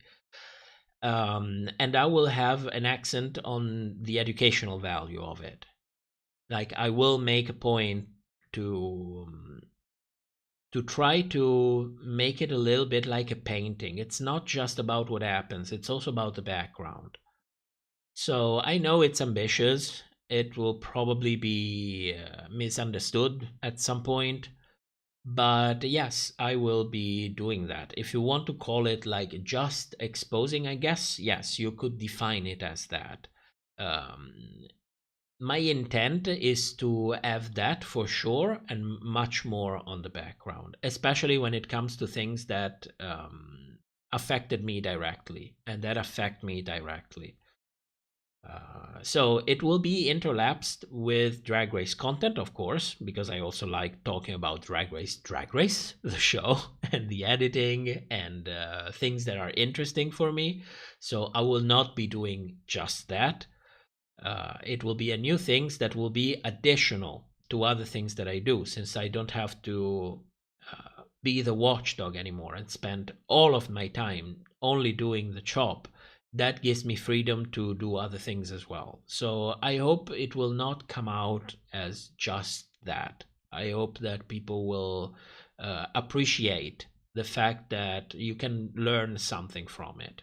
Because after all, it's my experience, and when shitty things happens to you, the best thing that you can do is to prevent other people to end up in the same situation. That's what really gives you closure. You can say, yeah, I'm going to call out the people who fucked me over. And yes, you might feel good because of it, but it will not really give you closure. You get real closure when you can, go back and say, well, it happened to me, but it stops here. That really gives you closure. At least that's my experience. Christos, whore? What did you call me? Did they call you whore? Letitia, I miss Top RPDR videos so much. Hello, everybody. Thank you for coming. Damien, streaming feels a lot like Rat Race at the moment. It does. It does. Amateur season, the gays are gaying. Absolutely. Let's drink some lime water to that.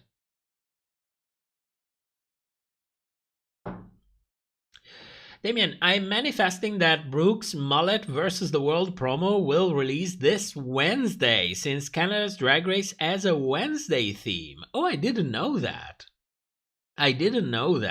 We are getting into full drag.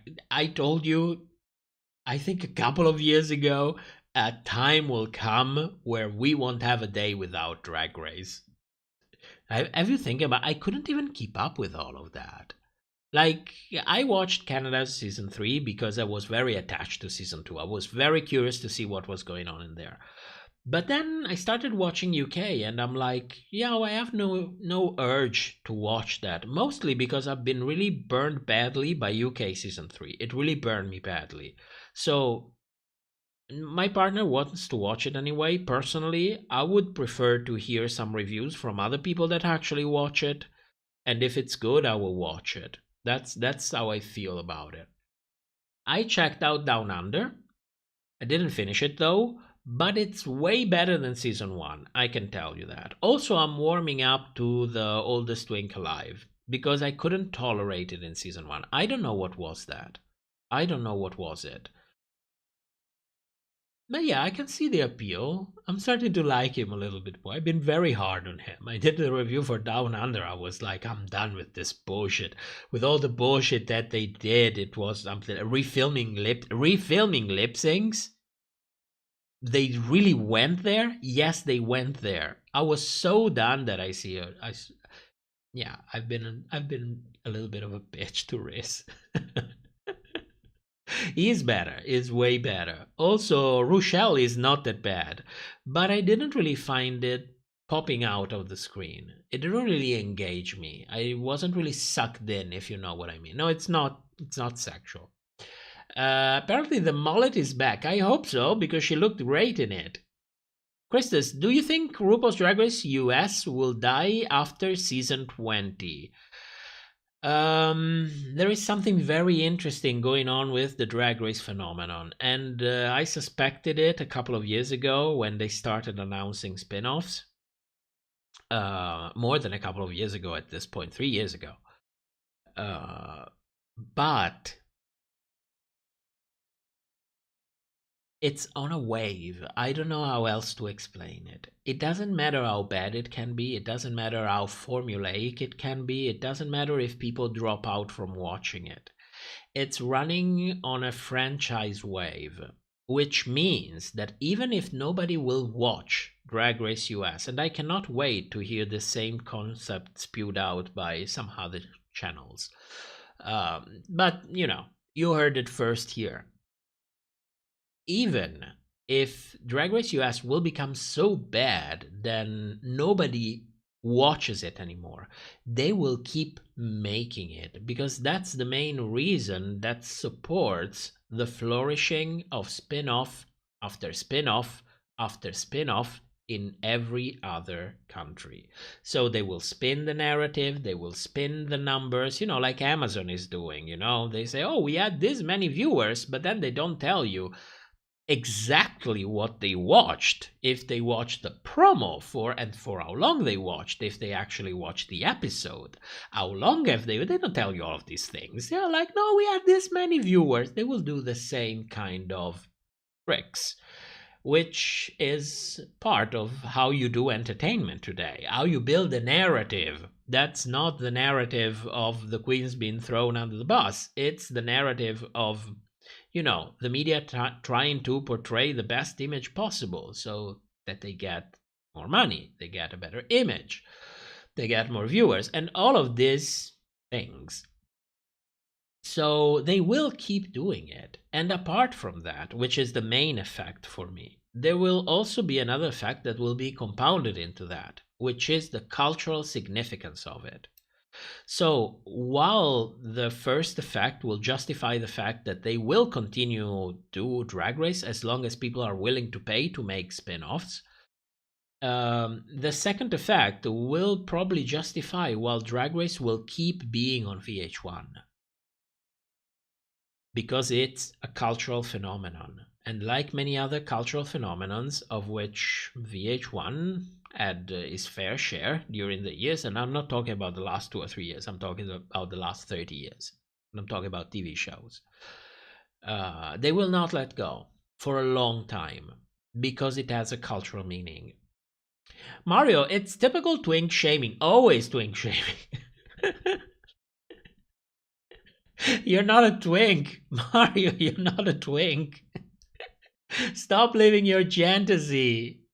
Emma, I had some time off, so I watched Canada Season 3 in like 3 days and Down Under in 2 days. I paused watching Philippines, but I'll get back to it. I have a good feeling about UK Season 4, I hope. I have a good feeling about it as well. That's why I'm scared a little bit to be burned about it, because it's still Drag Race UK. It means something. English is the language of the world. So if people watch Drag Race, they watch Drag Race US, Down Under, and UK because they're in English, and Canada maybe. Spicy, do you have any opinions on the upcoming spin-offs like Mexico and Germany? Well, I hope I don't see any mustache and powders. That's as much as I can tell you about that. No, I don't know because I don't know the cultural background of the drag that they do in there. I already have a problem getting the cultural background from here because I live in such a small city. We don't even have drag shows. So my cultural background is a US background. So that's what I use as a reference. I don't know. I hope for the best. Like for every spin-offs, I hope for the best, mostly because these people are going to be the very first commercially viable drag queens in their country. So they will have a significance on what happens in there and how much people will get to know this kind of art that's called drag, but also the stories of us and, normalizing being queer, being gay, being trans, being, different. Damien, maybe the reason we have so much drag race at the moment is because someday it won't be around. It's an empire and they're taking advantage of the popularity to rake in the dough. Absolutely. You have you have a franchise that is profitable. How could I ever go to World of Wonder and tell them, stop giving out licenses for your show? You are, I don't know, what do people say today? Watering down the franchise. They've been such a small company for such a long time. They made it big in a market where even HBO, Disney Plus, and Paramount are struggling. World of Wonder is thriving. They are thriving in comparison. Of course, you have to do it in proportion. Yes, it's not like World of Wonder has millions of subscribers. But when you compare the amount of money that they spend in production and the amount of money that they get from subscriptions, they are better than these giants of entertainment that are out there. This is a massive thing. People don't realize that. So it's in our best interest to keep licensing Drag Race, not only because they get money from the streaming, because they sell the rights only to that specific country. They made Drag Race UK. BBC has the rights in the UK. You are in France. You are in Portugal. You have Latin America. You want to watch Drag Race UK. You go to WoW Plus. They retain those rights for the rest of the world. So it's in their best interest, not only for the streaming, but also because they get money from them. If you want to make a show called Drag Race, you want RuPaul in there, even just for those snippets of videos, you are going to pay the cash. And that's just how it is. So if I were them, I would do exactly the same thing. I completely agree. I completely understand what they're doing and why they're doing. And they're being very smart about it, which is something that I hope people really got from it. I don't hate World of Wonder. I think they're very smart. Sometimes they are evil and they could very well avoid that. But when it comes to this sort of things, they know what they're doing. So either they hired the right people or they had the right people all along. David Sending, welcome back. Happy to be here again. Thanks for coming. Thanks, David. Spicy Icy, Germany already had a drag show with 10 drag queens called Queen of Drags, but it was hosted by Heidi Klum, and it was not good. Didn't Mexico had like La Mas Draga? Was it Mexico or was it Brazil? I don't know. People kept telling me to watch it. Never got over the language barrier with that as well, so I haven't watched it. But I know that was possibly a spin-off as well. Also in Argentina they had one. What was it? The Switch, which was a Drag Race spin-off that was not called Drag Race back in the day when all we had was Drag Race US and the Switch.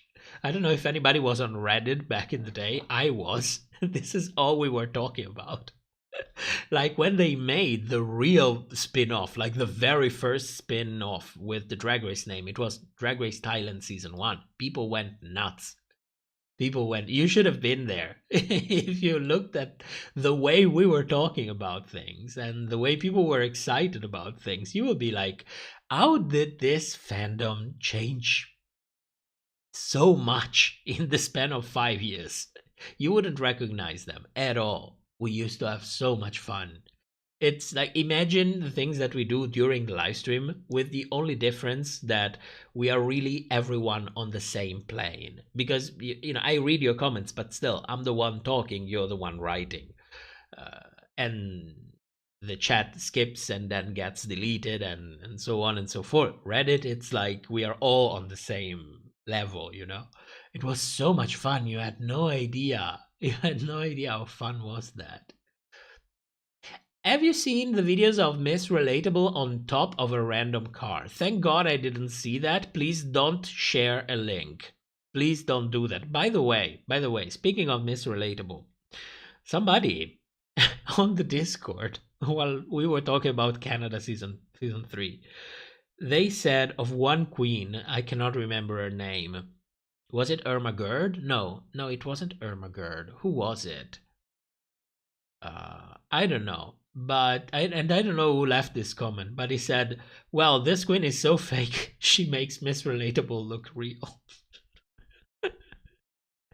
And I was like, oh, that's savage. That's fucking savage.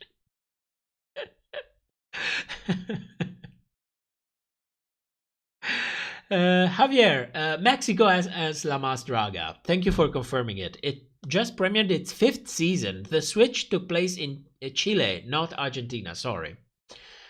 Damien, have you gotten a chance to see Thailand season 2 yet? It will add years onto your lifespan. I hope so. No, I haven't watched it yet. I'm still burned out from season 1. I'm still really burned out from season 1. Like, that is, I said it a million times, I will say it again. I always have to watch every episode twice if I don't have a good comment of the language that they use. But the good thing about Thailand is that they have great subtitles. Like, the people who made the subtitles, they really have a passion for it. And I'm not talking about what you get on WoW Plus. You have to look around for that. But the people who made the subtitles, they really had a passion for it. They explained the cultural significance of different things. They explained the jokes. So you can get an immersive experience. The problem is, while you are reading, the show keeps going on. So you're not watching that. So I want to see everything. So I need to, either I take 3 hours to watch an episode, or I just do the first watch just to understand what's going on, and the second to appreciate it visually.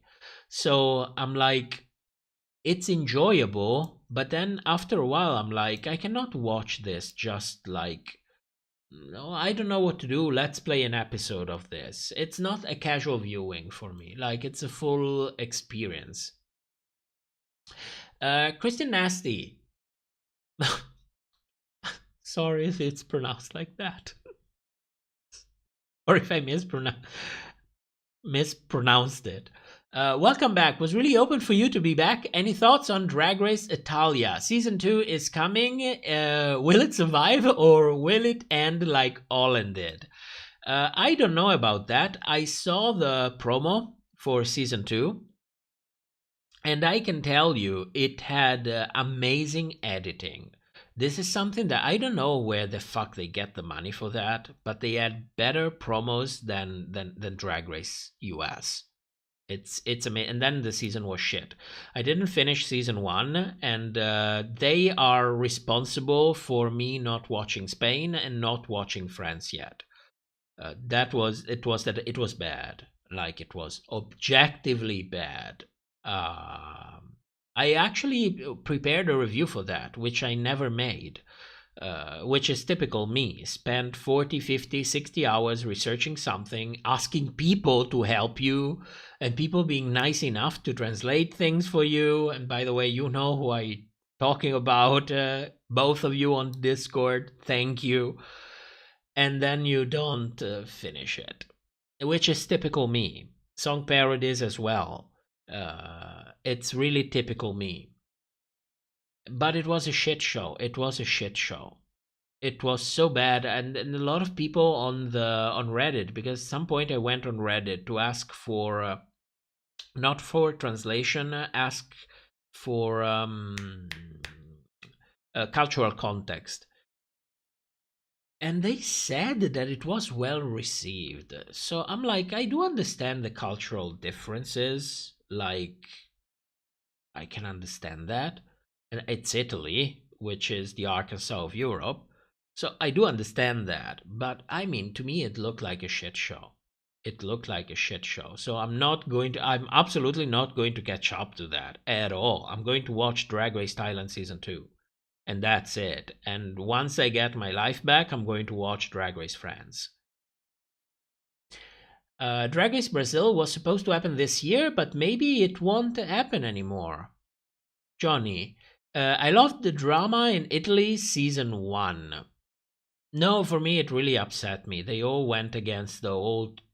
But then people started insulting other people. The hosts started insulting queens. One of the hosts seemed to be on cocaine the whole time. And, oh my god. I don't know. Give me back Miss Mojo from Canada, and I'm happy with that.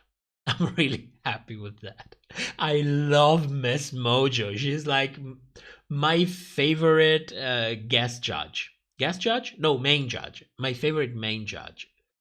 It's too bad that they got rid of Martha. Probably they couldn't pay for her anymore. But Miss Mojo is amazing, mostly because it's Tracy Melcher. That's her name. But I just like her. I like her so. She's beautiful, but that's not it. She's trying her best to, deliver the line that she has to say and so on. But she has a charm to herself. Like, she's happy to be there. I like her. I really like her. I would hope they would give her more jobs. She deserves it. Gregory, thank you for entertaining my thesis afternoon again. Eager for the new series? Much more than anything. Wow Presents have premiered in the last month. Thank you so much. That's a hell of a compliment. And thank you for the PN5, whatever it is. Thank you. I appreciate it. Spicy Icy, Italy was an absolute mess, but I can definitely say France and Spain are very good. That's what I've been told. That's what I have been told.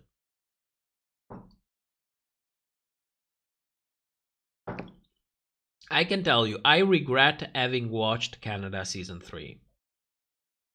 I regret that. It was that bad.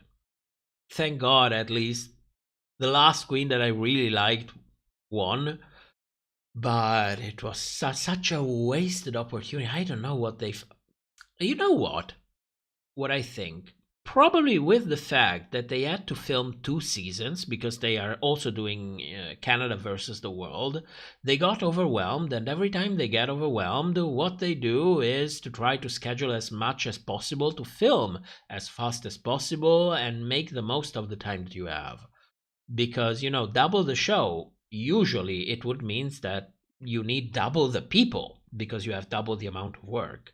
The problem is,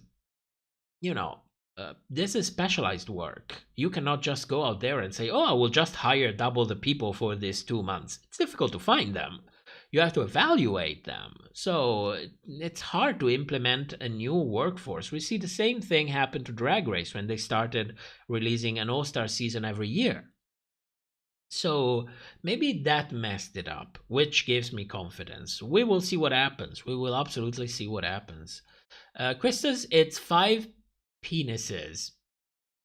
I don't know what that is, but I would like some of that. Thank you, Damien. £1.79. Thank you so much. Thailand has been cancelled again, allegedly. You know what? They should just give Jaja her own show. I loved Jaja on Thailand Season 1. She was... I also like the winner, which I'm not going to say, if other people want to watch it and haven't watched it already. But Jaja was I liked her so much. She was so much fun, my god. JP Medina, why do you think Canada Drag Race was so bad? I mean, it wasn't Season 2 level of good, but I didn't hate it. Fierce carried the season and she was my winner. Also, welcome back. Thank you so much, JP. It was a huge letdown coming from Season 2, which was easily my favorite Drag Race season of 2021. I had very high expectations, so the comparison itself already made it look worse than what it probably was. So that has to be acknowledged. But it was a missed opportunity. They upped up the bullshit, which I do understand that there will be some bullshit. That's part of making reality television and entertainment, but they upped it up to the maximum. Like, we know from Jeffrey that basically the judges have a script, so I don't have a problem with any of them. They're just doing their job. But there was so much bullshit during the critique. One of the things that I said in my review of season 2 is how refreshing it was that they actually had constructive criticism. That is the thing that I love the most. Because it's interesting, it's entertaining, and if people actually want to learn something, people that know nothing about drag, that know nothing about our world, and the first thing they get exposed to is Drag Race, we lose all of that when you make bullshit critique, when you make bullshit excuses, because probably you have your elimination order, which makes it easier for you to film and create your product, but then you lose all of the value that's inherent in it. So the elimination order was really done like shit, honestly. They had some incredible characters in there, including Fierce. I will agree with that. She was reality television gold.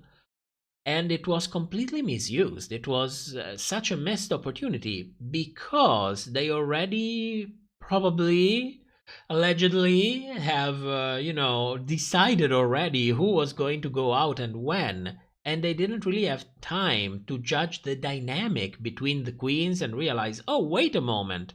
If we have these two queens together, they will create such a dynamic that will drag inside queen number 3, 4, and 5, and it will also enhance the issues that has been going on between queen 5 and 6. It looks like the psychologist on set simply called in sick for 3 weeks. Like, what are you doing?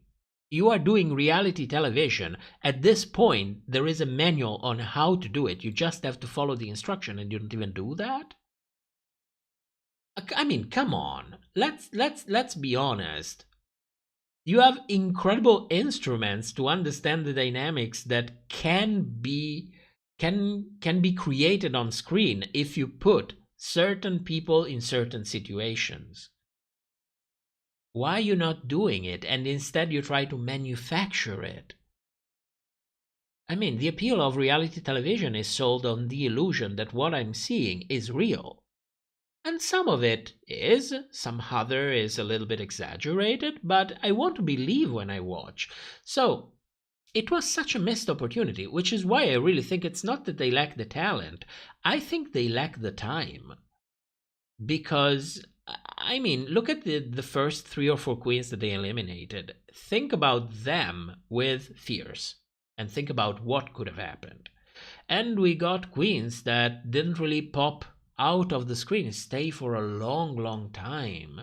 Like, I never really warmed up to Irma Gerd, for example, or Vivian at all. I mean, I respect the job that they do. Yeah, yes, of course. But they didn't really speak to me. I found them boring on screen. And to think that we could have had other queens in there that, could have shaked things up a little bit and also seemed to bring that something more, that charisma. We're really talking about charisma. Like, and not just charisma, also talent. Like, Lady Boom Boom was eliminated with one of the best outfits that I've ever seen on Drag Race. We have had thousands of seasons of Drag Race. It's really difficult to bring something to the runway and say, oh my god, this is amazing. It's never been done before. Think about it for a moment. We see a lot of times when they see things like, oh yes, this is nice, but we've seen it before. But there have been 14 seasons and a lot of people have done it before. It's really difficult just for the sheer amount of dresses that we've seen on Drag Race. It's very difficult to see something unique. And Lady Boom Boom did something unique, and it was gorgeous. It was gorgeous. And they told somebody else that they had the best outfit on the runway. And I'm like, listen, I understand that you are paid to read from a script. Okay. But between you and me, let's not bullshit each other. Let's just try to understand what the fuck happened in here. Because I mean, the elimination order was really, really fucked up. They had amazing cards because the cast was a good cast. They didn't necessarily have the chemistry that the season 2 cast had. But it was not a bad cast. It was not a bad cast. And they fucked it up. They really fucked it up. By the end of it, I was bored to hell. Nothing interesting was coming out of it, not even visually. And Giselle is a good queen. I liked her. I warmed up to her. I liked her since the very beginning. I was not crazy about her. Eventually I warmed up to her, and I'm happy that, you know, a French Canadian queen actually, oh my, sorry if I spoiled for everyone, but you know, Lady Boom Boom was there, and I'm like, how can you overcome that? No. And then Kimmy, I never really warmed up to Kimmy. It took a while before, because when she was talking, all I was thinking was 21 years old Adore Delano, which is not necessarily an insult or demeaning. But this is what I was hearing, and it was incredibly distracting. It was incredibly distracting. So I don't know. I can tell you, it didn't upset me. Watching season 3 didn't upset me like it happened with season 3 of UK. But I didn't enjoy it. No. Damien, season 2 deserved the same success that season 3 got. Absolutely. Both for UK and Canada. For both of them. 2 amazing seasons. I know that people prefer UK because, you know, after a while, Canada season 2 became Sisters of the Traveling Pantyhose. But it was genuine, really genuine. And if you don't know what I mean, rewatch season 3, season 13. Every time Rosé in Untucked said, "Oh, I'm so happy we had such a sisterhood," and then forced a smile. And I was like, I understand you feel like you need to do that. I understand what happened to you through the editing, and I saw everything. I understand why you're doing it, but I'm not buying it. Let's not bullshit each other's. We respect each other's. Let's not bullshit each other's. So if you need a term of comparison to understand how genuine it was, the feeling of sisterhood that they had on Canada season 2, rewatch Rosé in Untucked from season 13, and you will get it. I can assure you. JP, Lady Boom Boom is amazing, but at least I appreciated the move of booting off the front runner. I am being positive. It had its shock value. That's the problem with it. It can be a very good tool, but it cannot be the main tool to create entertainment. It's something additional.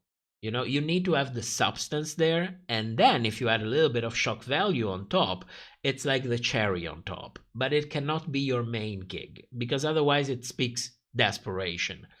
Yuki! Oh my god! Just popping in to say hello to everyone. Hope you're having a great Sunday night. Thank you. Not bad. Earlier than usual. By the way, I'm still waiting for that email. Don't forget that.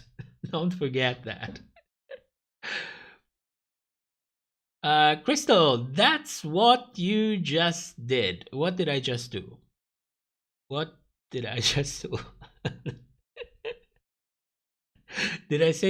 I fuck up something? Did I say something I was not supposed to say?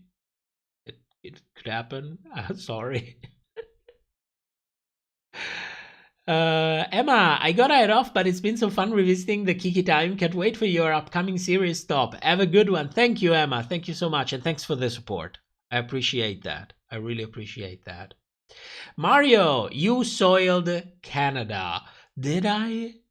I mean, yeah, I did. Yeah, I did. There is no going around that. I did. But it was such a miss. That's what makes me mad. The missed opportunity. The missed opportunity. Like, you have the money, you have good sponsors, you come off of an amazing season, which was a redemption season. And I understand that they also had to film UK versus the world. But it was such a missed opportunity. Such a missed opportunity. Christos, it's Rose singing to Tina Burner. Okay. Okay, yeah, sorry I missed the reference. Do you know that sometimes, because between me and my partner, we use a lot of Drag Race lingo when we are with each other. So we quote a lot of things. That's why I end up in the live stream still quoting a lot of things. But sometimes my partner asks me, how do I look? And I tell him, turn it and burn it.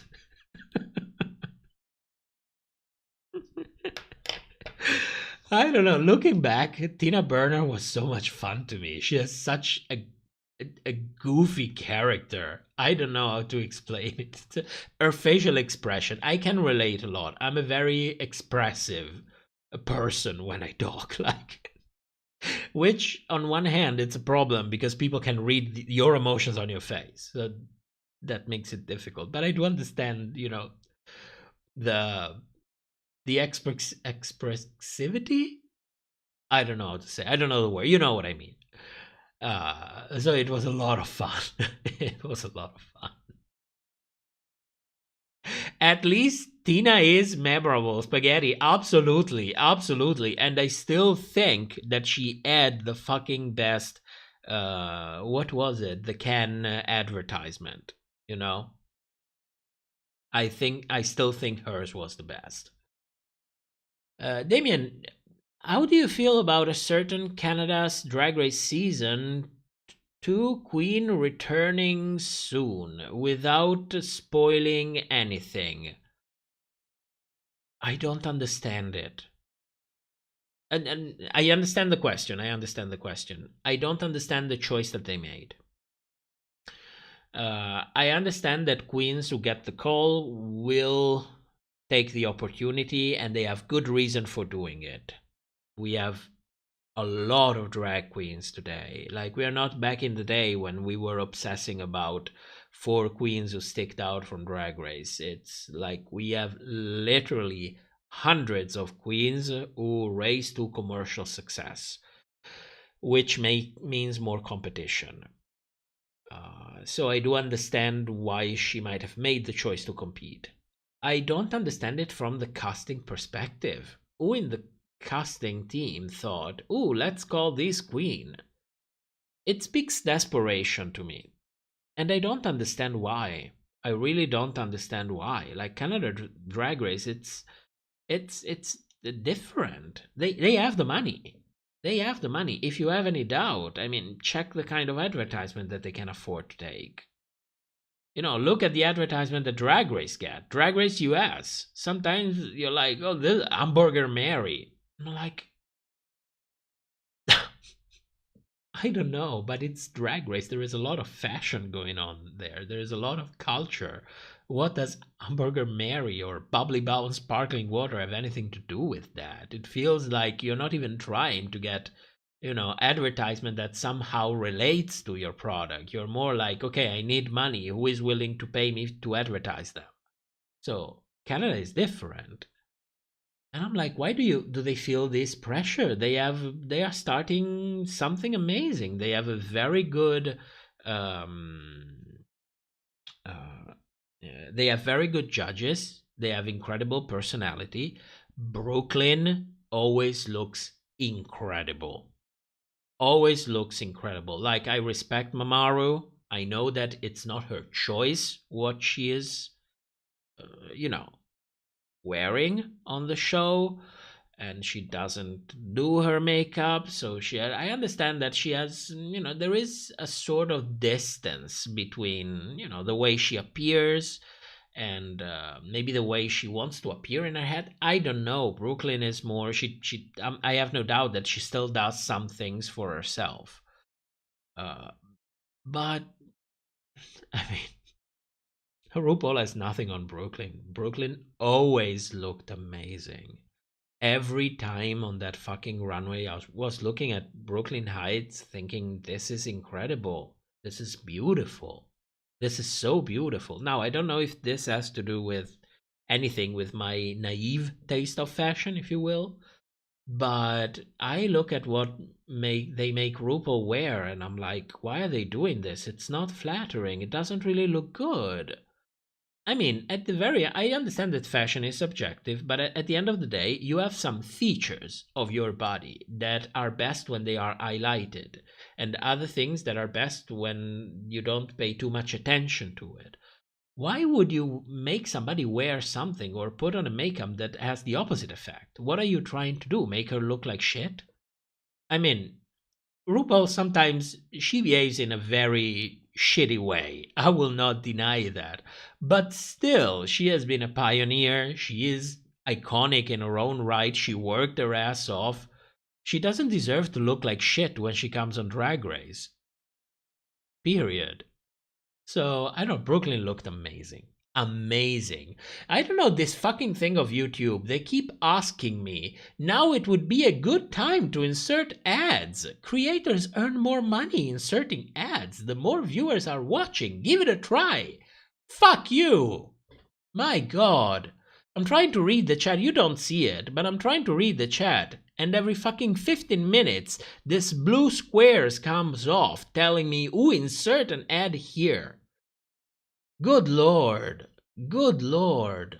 This is so annoying. Sorry for the rant. Damien, Brooklyn most likely has her number and was like, hey bitch, what's the tea? What are you talking about? Sorry, I missed the chat. I started going on my own tangent and I completely missed the context. JP, I don't know if saying that to Mr. Invisible is flirty, shady, or both. It's supposed to be shady. We tease each other a lot. It's like a pillar of our relationship to tease each other's. Christos, do you think that if India Farah in Osas 5 wouldn't have lied to Shay about Alexis trying to set her up for elimination, she would avoid the second wave of hate and be a little bit more famous? Absolutely. Absolutely yes. Absolutely yes. Because, and I think I'm not the only one that thought this. When they announced India Farah in the cast, I was like, okay, somebody will have to go on first. And then she came after so many years with a completely different style, a completely different attitude. She still had her titties, so, you know, at least that remained constant. And I was blown away. I was like, that's amazing growth. That's why I like watching All Stars, because I see queens from ages ago that I don't necessarily follow or can see in live shows. So basically I forgot them in a way, and I see the amazing growth. It's a good thing. I like that. So I think I was not the only one who was very positively impressed by the change. So doing all of that bullshit possibly for screen time, I don't know what prompted her to do that. India also has a history of some bullshit going on, and I covered that in the reviews for All Stars 5, especially what happened with Derek and how that thing was portrayed on television. I think it was, it's in the live streams. It's like episode 2, I think, episode 2 or 3. So I tend to believe that it was her own choice. And she shot herself in the foot. Absolutely. If she kept it cute, she could have done so much better afterwards. Mario, the sweatpants are RuPaul's choice. Yeah, I'm not talking about the sweatpants. I'm talking about the runway dresses. Christos, they dress up RuPaul with let your whole body talk. That body does not want to talk at all, girl. Poor Mamaru. You know, I have conflicted, like most things in life, I have conflicted feelings about Mamaru. There are some parts that I'm genuinely attached to RuPaul, but sometimes she does things that I'm like, girl, come on. What the fuck?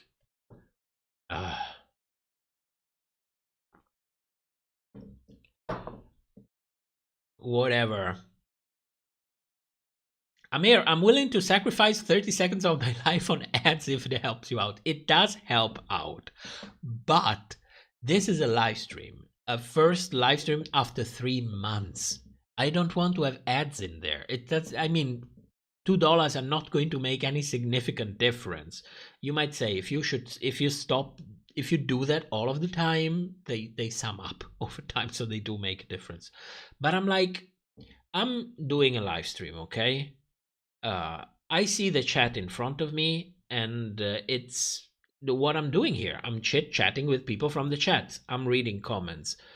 How in your mind, and I'm talking about the people who program this, how do you think it's appropriate that you cover the chat with a huge box telling me, hey, there is this new function that you can add the ad breaks while you're doing your live stream. So, this would be a good time to make an ad in here.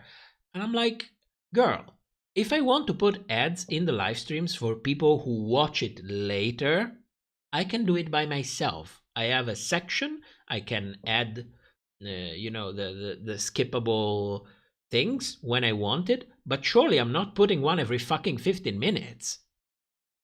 I mean, let's be reasonable in here. So, and they interrupt me every time. I'm reading the chat, and every 15 minutes, like clockwork, I have this blue square covering half of the chat telling me, hey, you could put an ad in here. It's so intrusive. Good Lord.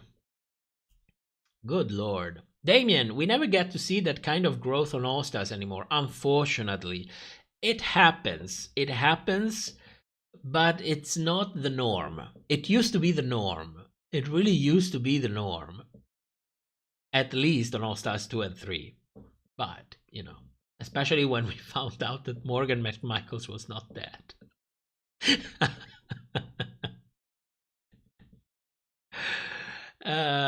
Watermelon, I wish India treated it like a fun game. In confessionals, she could have said that this was all a scheme and it wouldn't have been fun. Instead, she took it so seriously. Yeah, there was a lot of messing out with the edit as well. Like, you could literally see that some parts were cut out. But at the end of the day, when you see exactly what happened, you're like, I don't know why she felt insecure, maybe, to stir shit up for screen time. I don't think it was necessary. When in doubt, unless you have good reason, to do something or to say something that it's controversial, unless you have like a very good reason, just mind your business. Be cute. You are on Drag Race. It's Drag Race All Stars. You had amazing growth. Yes, you fucked up some things over time, but everybody loves a good redemption story. So just, move on from there, and it would have been good. So I don't understand the reasoning behind it. It makes no sense to me. Johnny Boy Toy, I did change my opinion about some queens after they were on All Stars. Me too. Sometimes for the better, sometimes for the worst. But yes, it happened. Not for the recent season though. The all winners. I was surprised that Raja still has it. I was surprised. I'm sorry I doubted her. I was really surprised about that. But me too. That's it. At the end of the day, isn't that the point of All Stars? To see how all of these queens changed. It's like half of the fun of it. Nightmare, I've been listening for about an hour now. Welcome back. To the chat, at least. Radio Valera, so happy to hear from you, Matt. It's been a while. Sorry for the mice. May they rest in peace and our memories. Thank you. Really, I really appreciate it. I really appreciate it. They were loved, not just by us. Nightmare, I'm glad you're back. I'm glad to be back. I don't know how long I will be back, especially after I release the video about YouTube. But, there is a Discord link in the description. I have a Twitter. I know it's not much. I know I'm not always present, especially on Twitter. If I disappear, you know where to find me. I will come back as soon as possible. JP, my favorite thing about All Stars was how tense it used to be. Now everything is just so... I don't really care about 85% of the queens. The rest is obvious who is winning. It became very formulaic. That's the problem. Everybody understood which kind of game has been played, and everybody is playing the game. I mean, at some point, it's like a running train. You cannot really jump off from the running train. It's not good for you, even if you think that's the best thing to do. So, they invest money for going on All Stars, for fuck's sake. They invest tens of thousands of dollars. People expect queens coming back to All Stars and spending even more money on dresses than they did on their original season. Because that's just the expectations. It's All Stars, you have to do better, you have to have grown. So they probably invest more on All Stars than they did on their original season. So, of course they go with the flow. What can you do? How can you blame them? How can you really blame them? The downside is that it becomes more difficult for us to have something that's refreshing and enjoyable, mostly because they're being lazy on the production department. Like, I can assure you, if I was there, I would throw in some crazy idea. A lot of things they would probably say absolutely not. But if some would go through, you would definitely recognize there has been a different head thinking about things behind the scenes. JP, she's a liar, and that's why Derek don't like her.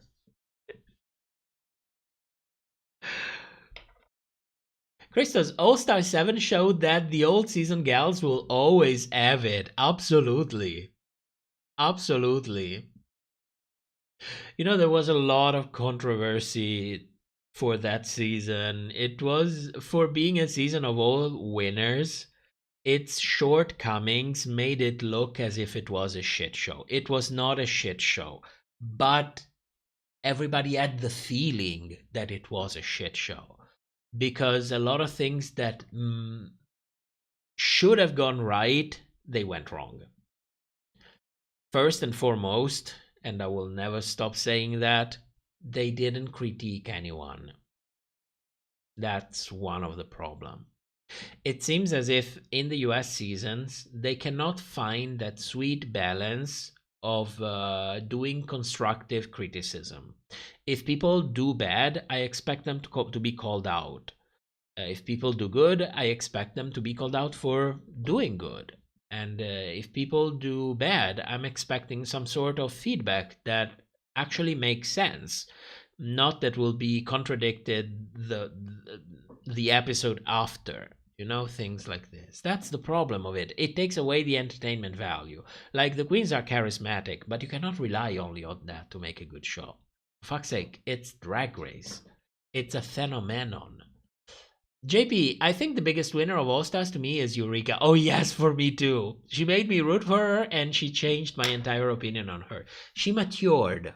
This is what I think happened. She matured in her real life. She finished her growing up, or at least she did a good chunk of her growing up. She learned how to express herself better, how to not just speak on the top of her mind, but to try to, contextualize more what she's saying. And those are powerful things to learn. They really shine through. I was impressed as well.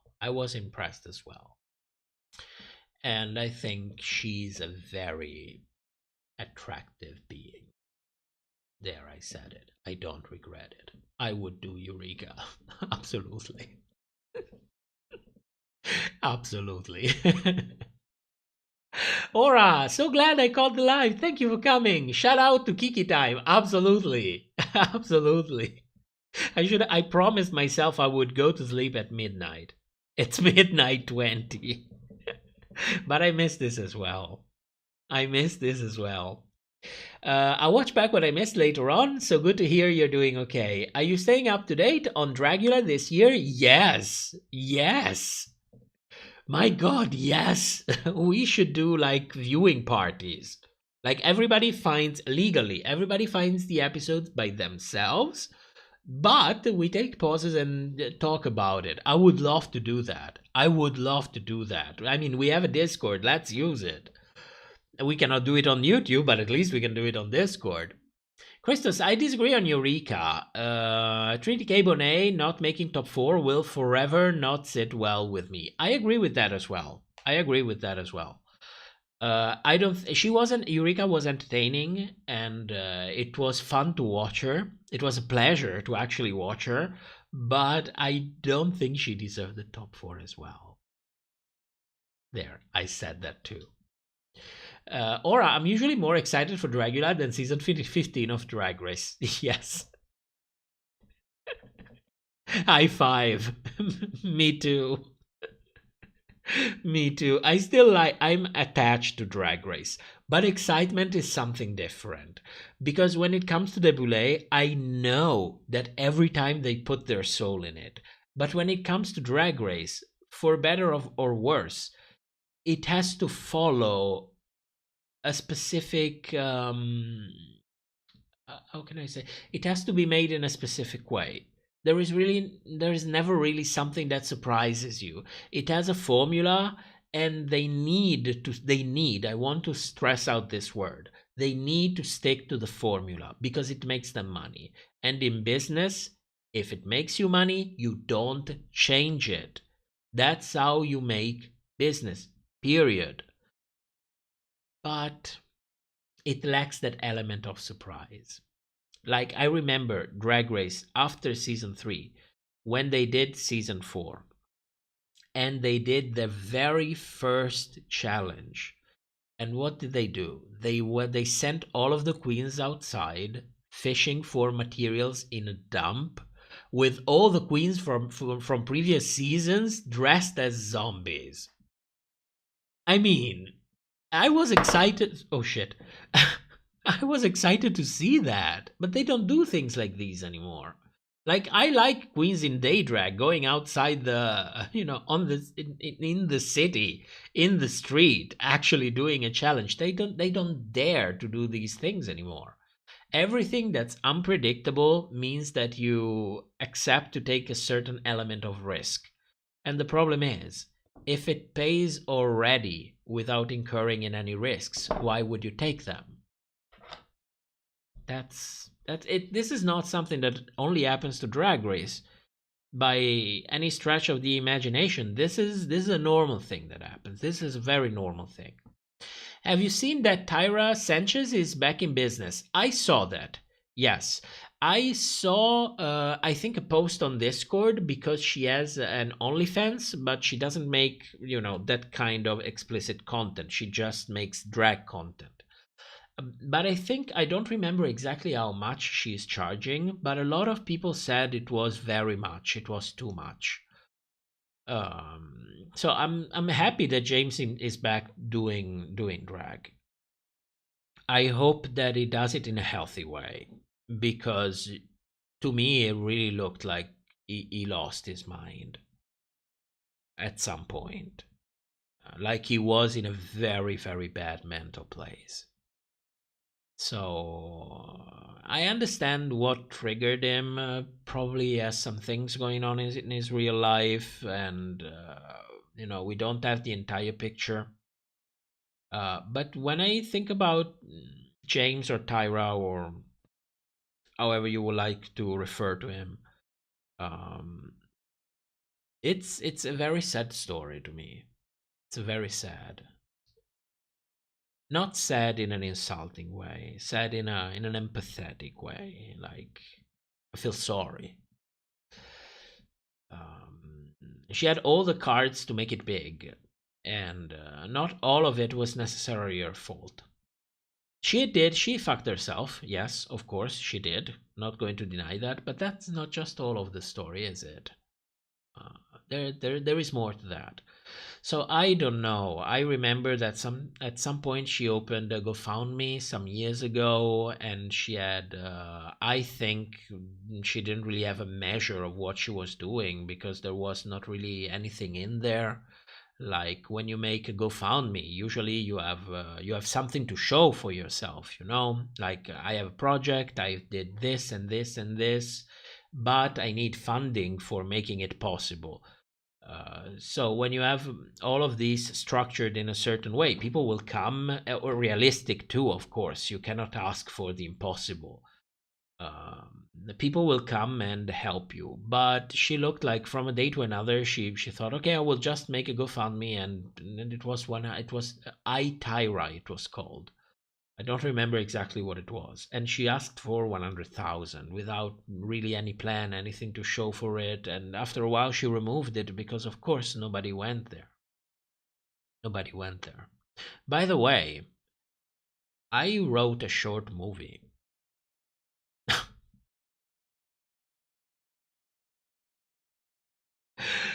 I don't know if I will ever find the funds to actually make it. Of course, my work is for free. And I even found a person that would act in it. It's a non-spoken short movie, but it has a heart. So if the channel will recover and I will make some money out of it, I will divert that money to buy a good camera and shot it, and maybe have it out for Pride, because it's a love letter to trans women and trans men. It's a love letter to my aunt. She was a trans woman, so I hope I will make it. Maybe I will make a GoFundMe, see if people can pay me for a camera. Because I need to shot in the night, and you need a certain aperture. You need something specific. Maybe I can find somebody that can lend me one for a couple of weeks. At the moment, I haven't had any luck in finding it, but that is something that I would really enjoy doing.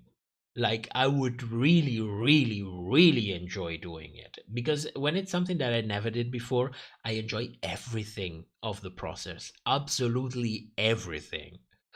So I would love to do it, but when an idea strikes you in your mind, it just doesn't get the fuck out. That's the reality of being creative. It's not that you have a gift. It's something that bugs you in your mind and you cannot fucking get rid of it. And then it attracts more things, and then they clump together, and ideas become reasoning, and reasoning become images, and images become sequence of events. And it takes so much fucking space in your hand that you cannot even think about anything else anymore. So you need to take it out and put it into something. That's the meaning of being creative. It's a curse. That's why I have so many unfinished projects, because I need to take them out of my mind.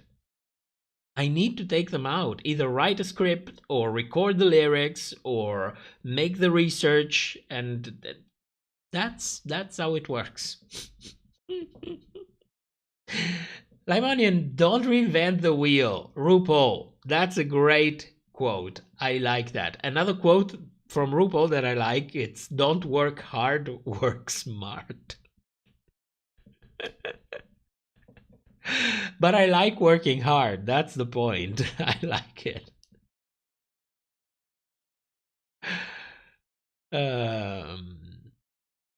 Damien, remember when Shangela jumped out of the box in season 4 before Rude fed her to the zombie? Yes, my god, yes. I mean, looking back, I cannot really rewatch season 4 the way I watched it the first time, if you know what I mean. But I did appreciate the gags, and I did appreciate the state of mind of Latrice back in the day. She was so inspiring. So inspiring. I do understand it was a phase. I do understand that there were things going, but I will never stop loving Latrice for that. Doesn't matter what happens. Doesn't matter what she says. Those are all part of the story.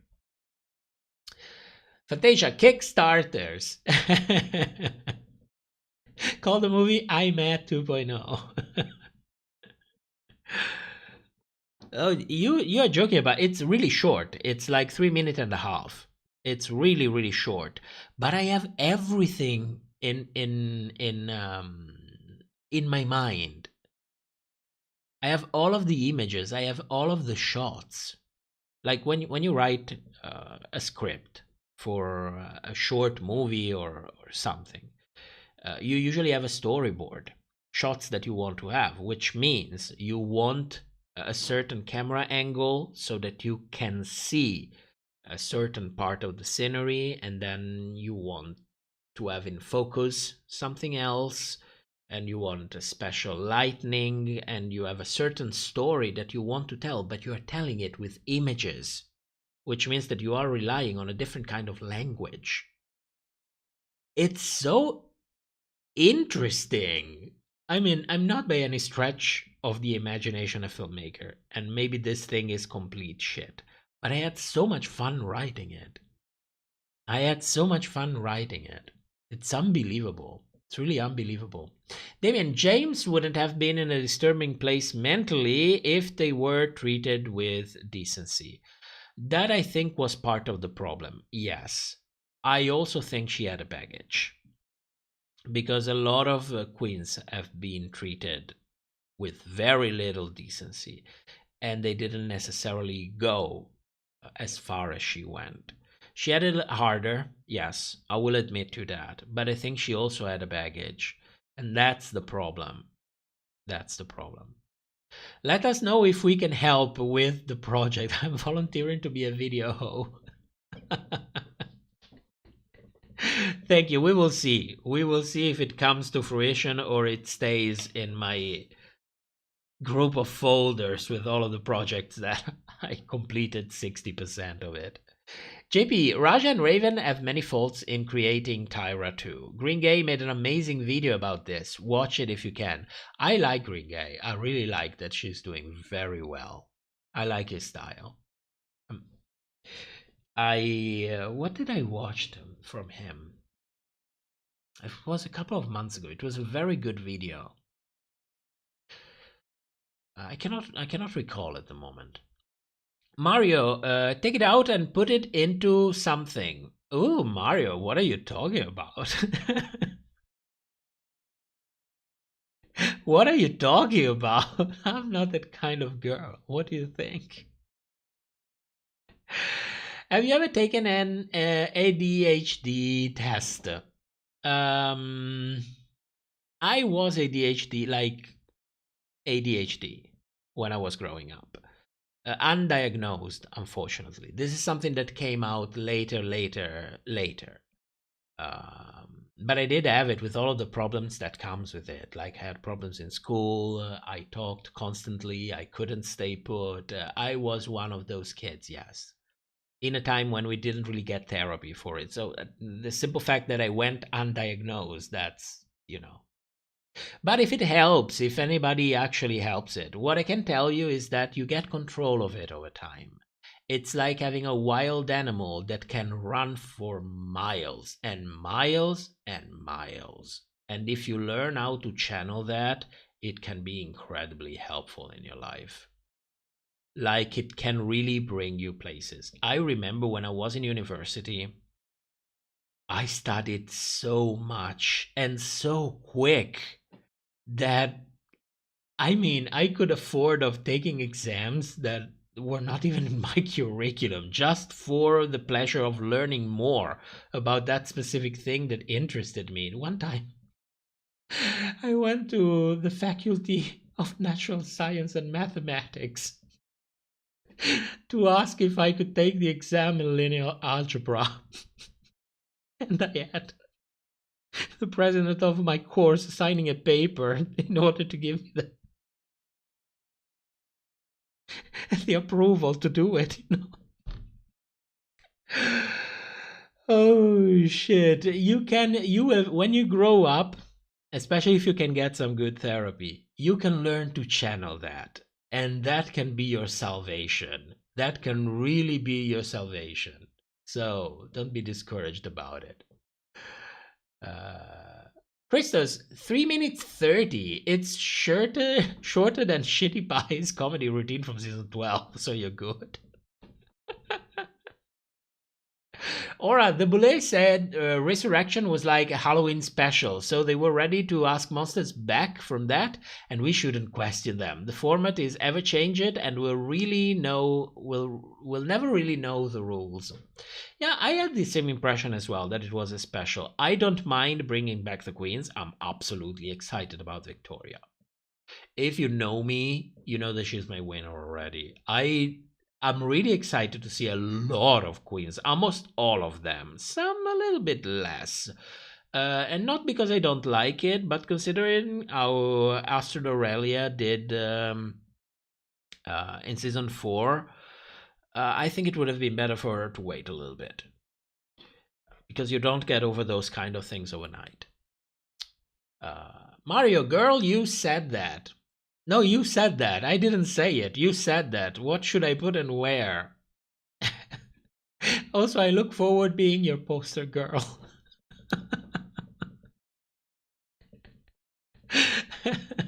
Too bad I don't have that gif at hand. The one where you are sporting your wig. Top is that kind of girl. I am. I am. Nightmare Green Gay is making very good content. Of course, that's why they copied it. I'm happy some queens like Jeremy have seen his videos. I like Jeremy. I think it's something if Jeremy comes and leaves a comment. And he's doing good. I like his style. Where am I? JP, I have ADHD. I know how it feels. Boredom is what kills me the most. Well, I wouldn't say that. I don't feel like I still have it. It's, I mean, you can see the difference when something over time, as you grow up, as you learn to deal with it, as you learn to not just deal with it, but really integrate it in your way of being and taking charge of it in a way. It starts becoming something that you have and more part of your personality, part of how you are, how you do your thing, and it takes more a shade of yourself. Like, I wouldn't go out there saying, oh, when I was a kid, I had ADHD. There you go. There you go. So, you know, it gets better. It does get better. At least that. JP, I love Victoria, but Abora. If she doesn't win, I'm going to create a riot. No, Victoria is my winner. She's such a queen. She's such a queen. I just like Victoria. I like her attitude. I think she is beautiful. I think she's a very attractive man, even if it's not, you know, my usual, my go-to man. But I really like Victoria, and she really does an amazing job, and she does prosthetics for movies. Actually, that's how good she is. The drama, glad to see you back. Thank you. Sen, like Fantasia said, you really want to see your favorite Mary Cherry. My God, she was involved in so much drama after a season. I don't know what it was. I cannot remember anymore. But no, she was not really my favorite at all. At all.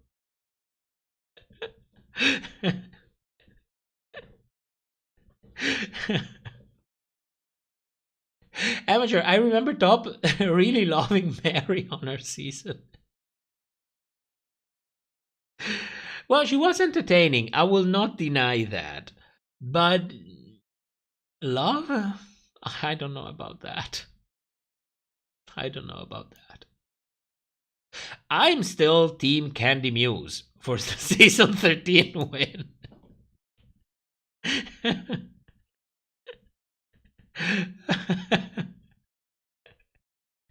I mean, if we gotta choose violence, let's choose violence like the proper way. Damien, Nina Bonita Brow and Daja have also seen Green Gay's videos about them and mostly liked what they saw. He has a very neutral style, and this is what I like. Like, it's very difficult to put your opinion out there, add something to the conversation, and not being misconstrued. The next best thing after that is to just be very, very neutral. Just present the facts. And people will appreciate that. People will appreciate that because people appreciate informative videos. It's nice if you get a very well-constructed opinion that makes you think, that gives you a different perspective. It is nice. It's not always possible, and it's also a very difficult trick to manage. The next best thing is to just be very objective. That's what I do appreciate. We need more of that. We need more of that. Like when Bassi started to present drama from that perspective, I praised her. That's the way. That was a huge step forward compared to what Jake was doing. Or Victoria's talent for prosthetic is so wild to me. Like, imagine the different path Victoria could have gone if Face Off was still on TV. Yes, absolutely. Absolutely. You can see that. I don't want to diminish anyone, but you can see when somebody really spent time learning a craft. Like, not just learning how to express yourself through the craft, like learning the craft and perfecting the craft. So, to me, she is very, very unique. And I like the personality. Like, when queens are, like, calm down and maybe a little bit shy, but not too much, and easygoing. Like, you don't need to shout, you don't need to be dramatic, you don't necessarily even need to say everything. I relate. I am like that, so I relate a lot to that. I like it. I like it. She's packing so much without and saying so little, and that's so appealing to me. Sen, the fracking. Always the fracking. JP, I want Olo Eve back. Oh my god, yes. Yes. She was such, not a bitch, a troublemaker. Let's call it like that. There was a moment, for those people who don't know this, she was, I think, Bioquin is the way that the accepted name. She's a biological woman, identifies as a woman, does drag. Well, I think the first that we actually saw on any drag show. That's how ahead were the Boulet. But she had such a personality. She was cast very well, and the people around her were cast very well. I'm not going to spoil anything. If you want to watch it, it's a trip. But at some point, Olo kept saving, and please, can I even say it? I'm just going to say it. There is 70 people in here. Probably some are not even listening anymore. One of the point of Dragula is that it has to be horror, glamour, and filth. And Hollow Eve was like, I'm not going to go easy on the filth. I don't joke about filth. So she saved her used tampons, well sealed, in the freezer, saving them for the runway. And I mean, no shit, you are not joking about the filth. Good lord. They didn't allow that. In the end, she used cleaned ones. But think about the fucking commitment of that. Good lord, think about the commitment. Damien, I think Eva Destruction is a good-looking drag monster. I'm still getting used to the idea. JP, Olo was a Karen. A little bit, yes. A little bit, yes. Fantasia, don't check the fridge. Oh, by the way, I don't think I can name that, but I'm going to say OF, like Amateur did. Fantasia, we are still waiting on your OF content. We are still waiting. It's been months. So. Ora, I wish Zavaleta was on this season with Coco because I wanted to continue their messiness. Coco Kane is a legend. Is a legend. Just being next to her, you're going to be legendary as well. Just because you're next to her. Imagine Olo concussed with Zavaleta. Maybe it's going to happen. Maybe it is going to happen. Think about it. And Bitter Betty. Can I tell you something? I like Bitter Betty. I like her. I like her a lot, actually. And she had a lot of controversy because she called non-binary people as not part of the trans community. And a lot of people went wild with it. Well, of course, you cannot say that. It's disrespectful to say it.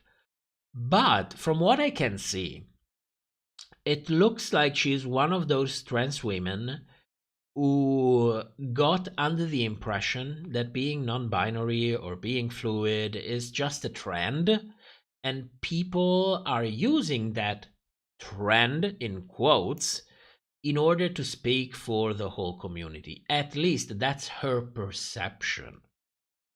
And when you come from that place, I can understand why you would come out saying things like that, because it was not about not recognizing their transness, let's call it like this. It was about the right to speak for a specific life experience that also relates to a body experience and what goes on with that. So hormones and surgeries and so on and so forth.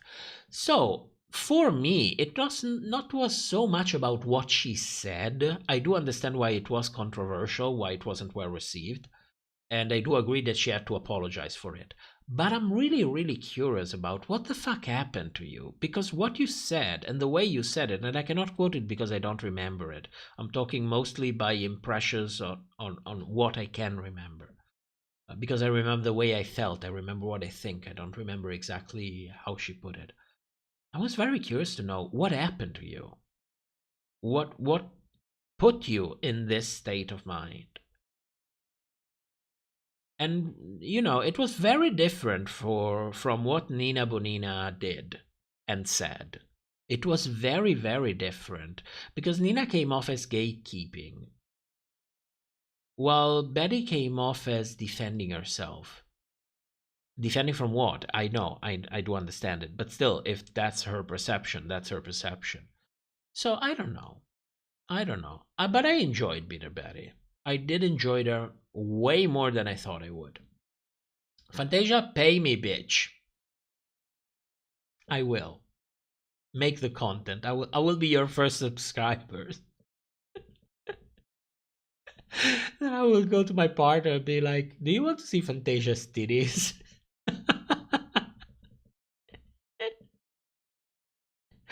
JP, but were the tampons fashion? They were not. They were not. There wasn't even an applicator going with it. It felt so European. Like, comment, and subscribe to Fantasia's OF. Wind of Gust, Olohiv, quote, this is a fucking stage. Oh, good lord. Ora, Bitter Betty has been dropping all kinds of hints about the Boulay doing some sort of non-competition Bad Girls Club type of show at some point. We'll see if that goes anywhere. I hope so. Let's not forget, green lit for 3 seasons. One is going to be the regular season of Dragula. The other one is going to be Titans. What's going to be the next one? Unless they use that as another future season of Dragula, that is. If they were ordered for 3 seasons to air this year, then there is going to be a third show. So I'm going to watch all of it. I really like the Boulay. They really still have passion for this. Like, I don't think RuPaul never really had passion for Drag Race. She said that drag is not her passion, so it's a job. It's something that she does for, paying the bills. Though I'm sure it's been a long time since RuPaul worried about bills. But they are really involved in the production of the show. Like the fact that they are the ones interviewing the queens during the confessionals, I think it already speaks volume about the kind of investment that they have. And they are very creative. They are very, very creative. I literally have the uttermost respect for them. I think what they are doing is unique. It's something that Drag Race doesn't do anymore, and it's nice that somebody is carrying on the legacy. Even if it's in a different way, but it's nice that it's happening. Aura, the Boulay said on their podcast they signed the deal and the doors opens to tons of new content possibilities for them, and then they have scripted things in the works. I want it all. Me too. Me too. JP, truly red fulfilled. Paul, well, RuPaul's career was pretty much on its way out in 2009 when they started their reality show. I will agree with that. Also because in an interview, she said that they told her before already if she wanted to, that she should do a reality competition, that Drag Race would be very catchy as a name, and so on and so forth. And it looked like she didn't really want to do it. At least that was the impression that I had.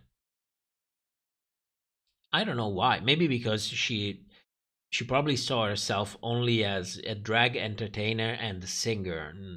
So I don't know. But I do remember this interview in which maybe it was not RuPaul, it was somebody else, the one who suggested the name for the show. So I don't know. I don't even know if it was a verified source at this point. I cannot even remember. But I will agree on the wait out. Like RuPaul's career had one very big high, and then it slowly faded away. She had a show on VH1, and then she got cancelled.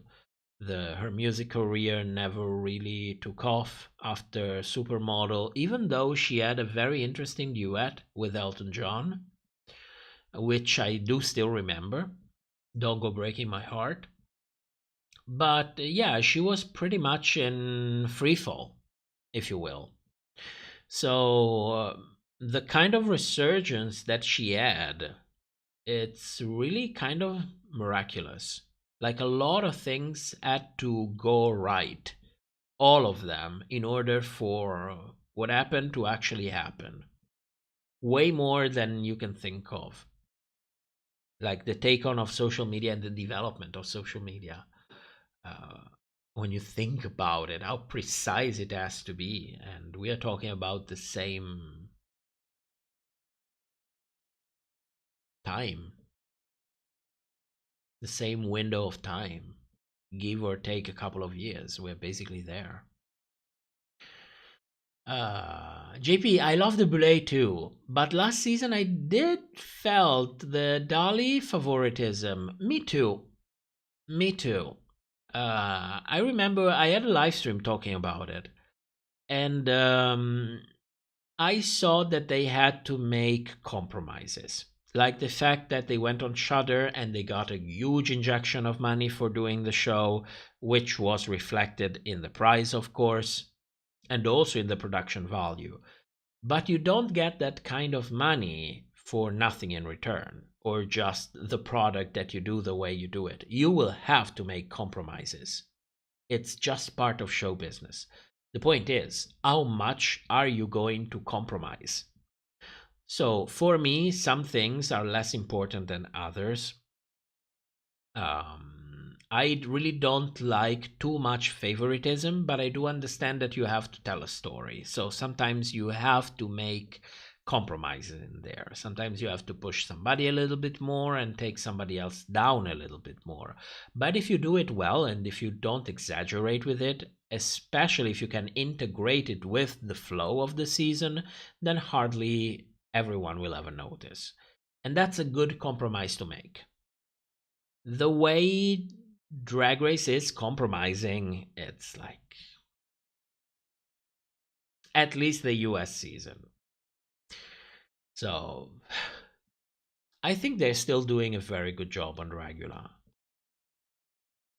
And I don't really mind some of the compromises that they make because the spirit of the show is still there. And it's pretty loud. It's even getting stronger. Looks like with more money they found even better way to send their message across, and it's amazing. It's so entertaining to me. You have no idea how excited I am to see Dragula. I think when it comes to queer entertainment, that's my top one. It used to be Drag Race. Now it's Dragula. And it really has very little to do with the horror itself of the show, which I do like. It has more to do with how representative it is of our community, how entertaining it is, how creative it is, how much love goes into it, and how real it is. Because Drag Race learned very well how to look real. That being real is something different. Okay, so I'm sorry, I will have to leave. It's 1 a.m. and I have to wake up at 9 tomorrow morning. So I still have to take a shower before going to sleep. But it's been nice to have a live stream. I'm happy that I got a chance to actually talk about all of the things that I wanted to talk about. I hope it gave you a little bit more closure because it gave it to me as well. I don't know how am I going to manage the live streams. I don't know when I'm going to have another one, and I'm just going at this week by week. But just remember one thing. Turn on the notifications because YouTube has this habit of not sending them. So ring the bell, go for all the notifications. I will not spam you notifications, don't worry about that, but do that so that the next time it's easier to reach out. I will also try to organize better, even when it comes to live streams. So I will try not to arrive at the last minute, like on Sunday morning. Hey, we're having a live stream tonight. But I wanted to gather some material, especially my analytics, especially the conversation that I had with Miss Jam and so on. So I got lost a little bit. And then I wanted to have a new image, the RuPaul with a platter of money. So I had to look for, took about a couple of hours, nothing special. But I will try to be better in all of these things. So I will try to keep everyone informed via every kind of platform and ways that I have. So I don't know. What I can tell you is that I was super stressed about coming on live stream, and then I started being on live stream, and I remember how much I love being here. So maybe I will start doing that sooner, because then I'm like, no, I'm having fun. I'll stay a little bit more, but then I cannot go to sleep at 1 a.m. It's just too late. I'll be destroyed tomorrow morning. So maybe the next one a little bit sooner, or maybe in the afternoon. I don't know. We'll try different things. But we will continue. So thank you so much for coming. It was a pleasure. If you want to pop out on Discord, you're welcome to pop out on Discord. And that's basically it. Thank you so much. I will see you soon, and I hope you will like our new project. Okay? Have a great week. Have a nice time. Bye bye, everyone.